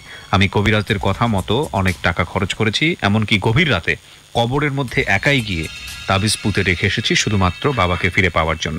কবিরাজ যখন যা বলেছে আমি তাই করেছি, তবু কোনো লাভ হয়নি। আমার পারিবারিক অবস্থা খুবই খারাপ। আমার মা আমার বাবার জন্য দিনরাত কান্নাকাটি করে। এখন চোখের জল ছাড়া আমাদের পেটের ভাত হজম হয় না। আমি কোনো সমাধান না পেয়ে শেষ ভরসা মনে করি তেজা ভাই আমি আপনাকে ইমেল করলাম। ছোট ভাই হিসেবে আপনার কাছে একটাই আবদার যে আপনার একটু সাহায্য পেলে আমার বাবা আমাদের কাছে ফিরে আসতে পারে। আপনি লাইভে কোনো সমাধান দিতে না পারলেও আলাদাভাবে আমার সঙ্গে যোগাযোগ করবেন, এতটুকু আশা করছি। উনি ছবি টবি সহ বিষয়গুলো পাঠিয়ে দিয়েছেন। আমি এই বিষয়টাকে কিভাবে বলবেন, এটা আমার কাছে খুব 3টা বিষয় আছে এখানে, নরমাল একটা ব্যাপার। 3টা বিষয় আছে। একটা হচ্ছে সামাজিকতার জায়গা থেকে, আরেকটা বিষয় হচ্ছে যে উনি যে কবিরাজের কাছে গেছেন, এই 2টা বিষয়। আরেকটা হচ্ছে সমাধানের বিষয়। সমাধানের বিষয় আমি পরে আসবো, আগে 2টো বিষয় নিয়ে আপনার যদি কিছু বলার থাকে, পারিবারিক এবং কবিরাজি। এখানে আমি বলবো যে এটা পুরোপুরি ওনার মন মানসিকতার ব্যাপার। হয়তো উনি নিজের স্ব ইচ্ছা এটা করা হয়েছে। অনেকে কবিরাজ বলতে পারে ব্ল্যাক ম্যাজিক করছে বা এগুলা করছে, গুফরি কালাম করছে, পুরোপুরি তার মনস্তাত্ত্বিক ব্যাপার। হয়তো বা সে তার কোনো কারণে সামাজিকভাবে সে হ্যাপি ছিল না, খুশি ছিল না, এই জন্য সে সিদ্ধান্ত নিতে বাধ্য হয়েছে। খুবই সিম্পল একটা জিনিস, এটাকে নিয়ে বড় করে দেখার বা অলৌকিকভাবে দেখার কোনো কারণ এরকম ঘটনা অহরহ ঘটতেছে প্রতিদিন বাংলাদেশে, এভরিডে ঘটতেছে। ওকে, এই যে বিষয়গুলো নিয়ে যে উনি কবিরাজের কাছে গেছেন, শুধু কবিরাজ না, আমাদের কাছে এই ধরনের পারিবারিক বিষয় নিয়ে অনেকে আসেন। এটা একটা আমি বলবো কিভাবে এগুলো এদেরকে দিয়েই কিন্তু এরা ব্যবসা করতেছে, ভালো বিজনেস করতেছে। তো সবার ব্যবসাটা হচ্ছে যে হাতুড়ি ডাক্তার তার ব্যবসা হচ্ছে, যে মনে করেন MBBS তারও হচ্ছে, আর যে সবচেয়ে বড় ডাক্তার তারও ব্যবসা হচ্ছে, মানে সব লেভেলের লোকে খাচ্ছে সবার কাছ থেকে। তাই আমি বলবো যে কোনো কিছুতে যাওয়ার আগে, কোনো কিছুতে টাকা পয়সা খরচ করার আগে যাচাই করেন, নিজের বিবেকটা তো খাটানো উচিত। যাচাই করেন যে মানুষ তো এখন এতটা বোকা না, অনেক মানুষ তো দিন দিন শিক্ষার হার বাড়তেছে দিন দিন। তো যেটাই করবেন চিন্তা ভাবনা করে সুস্থ মস্তিষ্কে এটা করেন, এটাই বলবো কি হবে। আর তো সমাধান তো আমাদের এগুলো বিষয়ে আমরা কোনো সমাধানই করি না। সমাধান ব্যাপার যদি আমি বলি, প্যারানর্মাল দিক দিয়ে যদি বলি, তাহলে লোকটাকে দেখতে হবে, আমাকে কথা বলতে হবে, দেখতে হবে যেখানে ঘটনাটা ঘটতেছে। এখন আমি কখনো না দেখে বলবো না যে আসলে কিছুই হয় নাই তার। আমি যে কথাগুলো বললাম সেটা আমি একটা সায়েন্টিফিক ব্যাখ্যা দিলাম। আচ্ছা, এখন যেগুলো বলতেছি সেটা হচ্ছে আমার ব্যক্তিগত মতামত, সেটা হচ্ছে ওনাকে দেখতে হবে, দেখার পরে আমি তখন সিদ্ধান্তে পৌঁছতে পারবো যে আসলে ওনার সাথে কোনো ঘটনা ঘটতেছে কিনা, বা আসলে কি হয়েছে, এখানে কোনো মানে ব্যাড কোনো ইফেক্ট আছে কিনা, খারাপ কোনো কিছুর প্রভাব আছে কিনা। এছাড়া তো বলা সম্ভব না। ওনার ছবিটা দেখলে হয়তো কিছুটা আইডিয়া করতে পারতাম, যেহেতু সময় স্বল্পতা আজকে আমাদের। আমি এটা অফ এয়ার দেখে নিব। ওকে, আরেকটি মেইল, গ্যাংস্টার জিএম। ভাই আদাব। আমি ডরের একজন নিয়মিত শ্রোতা, আমার নাম গৌতম ঘোষ। আমি আসলে শ্রদ্ধেয় রাতবি রেজা ভাইয়ের শরণাপন্ন হতে চাচ্ছি, কিন্তু কোনোভাবেই ওনার সঙ্গে আমার কথা বলার উপায় পাচ্ছি না। আমি ডর পেজে এমনকি রেজা ভাইয়ের এফবি আইডিতে কয়েকবার মেসেজ দিয়েছি, দুর্ভাগ্যজনক আমার মেসেজগুলো আপনারা পড়তে পারছেন না। মূল কথায় আসি। কিবরিয়া ভাই, আমার বাবা মারা যায় 5 বছর হয়ে গেল। পরিবারের বড় ছেলে বলে আমাকে টাকা উপার্জনে নামতে হয়। আমি পড়ালেখার পাশাপাশি কঠোর পরিশ্রম করছি। আমার ঘটনার শুরু আজ থেকে 3 বছর আগে। আমি এবং আমার এক বন্ধু একটা জাদুমন্ত্র বই কিনি। বলে রাখা ভালো, আমরা বইটা দুজনে শেয়ার করে কিনি।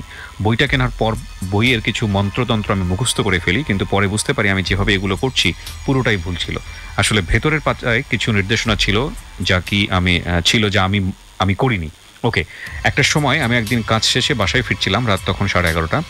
বলে রাখি আমার বাসায় ঢুকতে হাতের ডান দিকে একটা বড়ই গাছ আছে। এই গাছে অনেকেই নাকি প্যারানর্মাল কিছু দেখেছে এরকম। ওকে, আমি বড়ই গাছের পাশ দিয়ে রাস্তা দিয়ে যাচ্ছিলাম। আমি হঠাৎ ফিল করি আমার পাশে কেউ হাঁটছে এবং আমাকে বলছে, দেখ ভালো হয়ে যা করছিস ভালো হবে না, তোর কিতাবটা তুই যেখান থেকে এনেছিস সেখানে রেখে আয়। আমি একটা ভীতু টাইপের ছেলে, আর লোকমুখে ওই বড়ই গাছের কথা শুনে আমার বড়ই গাছের নিচ দিয়ে চলাফেরা করতে একটু ভয় করে। আর সেটাতে এই ঘটনা ঘটার পর আমি পরদিন বিকেলে আমার বন্ধুকে বলে বইটা ওকে দিয়ে দেই। আমি এই ঘটনাটা ভয় কাউকে বলিনি, বাসায় আম্মু জানলে আমার সমস্যা হবে তাই। আমি মাঝে মাঝে রাতে ভয়ানক দুঃস্বপ্ন দেখি, কিন্তু কোনো স্বপ্ন আমার মনেই থাকে না। বইটা কিনে ওই মন্ত্রতন্ত্র মুখস্থ করার পর থেকে আমার পরিবারের অনেক আর্থিক ক্ষতি হয়। বর্তমানে 2 বছর ধরে কোনো কাজ করতে পারছি না। পরিবারের আমি একমাত্র উপার্জনকারী, এবং আমি এটাও জানি যে ওই বইটার আমার আজকের এই অবস্থার জন্য দায়ী। শ্রদ্ধেয় রেজা ভাই, উপায় বা কিছু যদি বলা। এখানে অল্প বিদ্যা ভয়ঙ্কর একটা কথা আমরা জানি। ব্যাপার আছে ভাই, দুইটা ব্যাপার। একটা হচ্ছে পুরো গল্পটা মিথ্যা। আচ্ছা, সে এটা আপনি মনে করছেন? না, দুইটা কথা বলবো আর কি। একটা হচ্ছে পুরোটা মিথ্যা সে, আর সেকেন্ড কথা হচ্ছে সত্য। এই দুইটাই, মানে হয় সে পুরো মিথ্যা বলছে অথবা সে সত্য বলছে, এর মাঝখানে কিছু নাই।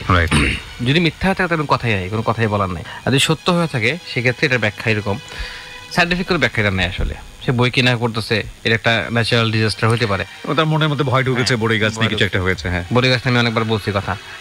আর অনেক সময় দেখা যায় যে বিভিন্ন মন্ত্রতন্ত্র আছে, যেগুলো কুফরি আকিদা, শিরকি আকিদা, সেগুলো পড়লে বাসার আশপাশের যে এরিয়াতে যে জিনরা থাকে বা খারাপ আত্মারা থাকে, শয়তানকে ডাকলে তো শয়তান আসবেই কাছে। শয়তান যেটা থাকে, মানে এই প্রেতাত্মা আমরা বলি, প্রেতাত্মা বা খারাপ আত্মা, এই সবই কিন্তু জিনের রূপ। তো ওদের উপরে এফেক্টটা পড়ে।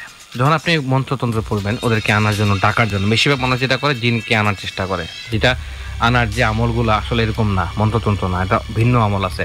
তো এটাই চেষ্টা করা হয়। তখন এই বাসার কাছাকাছি যেসব গাছপালা জিনটা থাকে ওদের উপরে এফেক্টটা হয়, মানে ওদেরকে তখন চুম্বকের মতো টানে। এই জন্যই ওকে যে জিনটা বলছে যে তুই বইটা রেখে আয় এই সেই, তাহলে হয়তো বা ওই জিনের উপরে এফেক্টটা পড়ছিল, যে যার উপরে ওর জিনটা যেটা হয় মন্ত্রতন্ত্র পড়লে শরীরে ব্যথা করে, জ্বালাপোড়া করে, এবং তাদের চুম্বকের মতো ম্যাগনেটের মতো মানে নিয়ে আসার চেষ্টা করে বইয়ের কাছে। মানে এই মন্ত্রের যে মন্ত্র রিডিং করতেছে তার কাছে আসার চেষ্টা, মানে জিন তখন চলে আসে, মানে সে চাক বা না চাক সে চলে আসে। হ্যাঁ, হয়তো বা সেই কারণে জিন তাকে বলছিল যে তুই এটা ব্যাক করে দিয়ে আয়, নাহলে তোর ক্ষতি হবে। কারণ জিনরাও তো কিছুটা হলেও বুঝে, মানুষ যে ভয় ওরা দেখায়, এরই হচ্ছে এটা ব্যাখ্যা, কিছু না। এবং এটা থেকে সমাধানের উপায় হচ্ছে, কিছু উপায় আছে। মানে সে যেটা ভুল করে ফেলছে, তন্ত্রমন্ত্র করে ফেলছে বা যেটা করে ফেলছে, এটার এফেক্ট হয়তো বা এখনও আছে তার মধ্যে, সেটার জন্য তার সাথে আমাকে বসতে হবে কীভাবে। কারণ তার সবচেয়ে বড় সমস্যা, যেহেতু কথা শুনলাম, তার নাম শুনলাম, তার পড়াশোনাটা বন্ধ হয়ে গেছে কোনো কারণে। এটা করা যাবে না, পড়াশোনার যে ইচ্ছাটা ওটা নষ্ট হয়ে গেছে, ওটাকে ব্যাক আনতে হবে। এটা আমি একটা কথা শুধু বললাম। ওকে প্রিয় শ্রোতা, আমরা আজকের মতো এখানেই শেষ করতে চাই আমাদের ডরের স্পেশাল সেগমেন্ট। আপনাদেরকে বারবারই বলছি এবং ইতিমধ্যে আপনারা পেজের কল্যাণে জেনে গিয়েছেন, সেটা হচ্ছে ডরের পরিবর্তন হবে 150তম পর্ব থেকে। একটু অন্যরকম না, পুরোপুরি অন্যরকম। এবং সে অন্যরকম বিষয়ের জন্য অনেকে অপেক্ষা করে আছেন। আর একটু ধৈর্য ধরুন, আমরা কাজ করছি, নিশ্চয়ই জানতে পারবেন। তো আজকের মতো শেষ করছি। আগামী বৃহস্পতিবার ঠিক রাত 12টায় আপনাদের সঙ্গে আমাদের দেখা হবে। আরেকটা বিষয় একটু বলতে চাই সবাইকে, সবাই লাইভের জন্য অনেক অপেক্ষা করেন এবং লাইভ না দেখতে পেয়ে অনেকেই অনেক বেশি কষ্ট পেয়েছেন এবং ত্যক্ত বিরক্ত হয়েছেন। এই বিষয়টা নিয়ে বোধহয় আমরা একটা সিদ্ধান্তে মোটামুটিভাবে পৌঁছেছিলাম, সেটা হচ্ছে রমজানে লাইভ করাটা থেকে আমরা একটু বিরত থাকতে চেয়েছিলাম এবং এটা একটা সুচিন্তিত মতামতই ছিল। তারপরও আপনারা যেহেতু এই বিষয়টা নিয়ে আমাদেরকে অনেক বেশি চাচ্ছেন, আমরা চেষ্টা করবো রমজানের শেষের দিকে নিয়ে আসার জন্য। যদি না হয় তাহলে রমজানের পর থেকে আমরা নিয়মিত লাইভ করবো। আর যদি আপনারা ইনসিস্ট করেন সেক্ষেত্রে আমরা কালকে টারট কার্ড পড়তে হয়, ঠিক আছে, জাস্ট কোশ্চেন আনসার, বিস্তারিত কিছুই না। এবং একটা কথা বলে যে আপনাদেরকে লিসেনার যারা আছেন, টারট কার্ডের কোনো পাওয়ার নাই, এটা কিছুই না, জাস্ট এটা এন্টারটেইনমেন্ট হিসেবে আপনি নেবেন, এর বাইরে কিছুই না। জাস্ট টিভিতে যেমন দেখেন জি বাংলা, স্টার জলসা, এই যে ভূতের সিনেমা, ওই যে একটা মহিলা সাপ হয়ে গেল, সাপ হয়ে কামড় দিল, ঠিক এরকম, মানে পুরাটাই অবৈজ্ঞানিক, কাল্পনিক, জাস্ট ওইভাবেই এটাকে গ্রহণ করতে হবে, এর বেশি কিছু না। শেষ করছি আজকের মতো। ভালো থাকুন সবাই, শুভরাত্রি।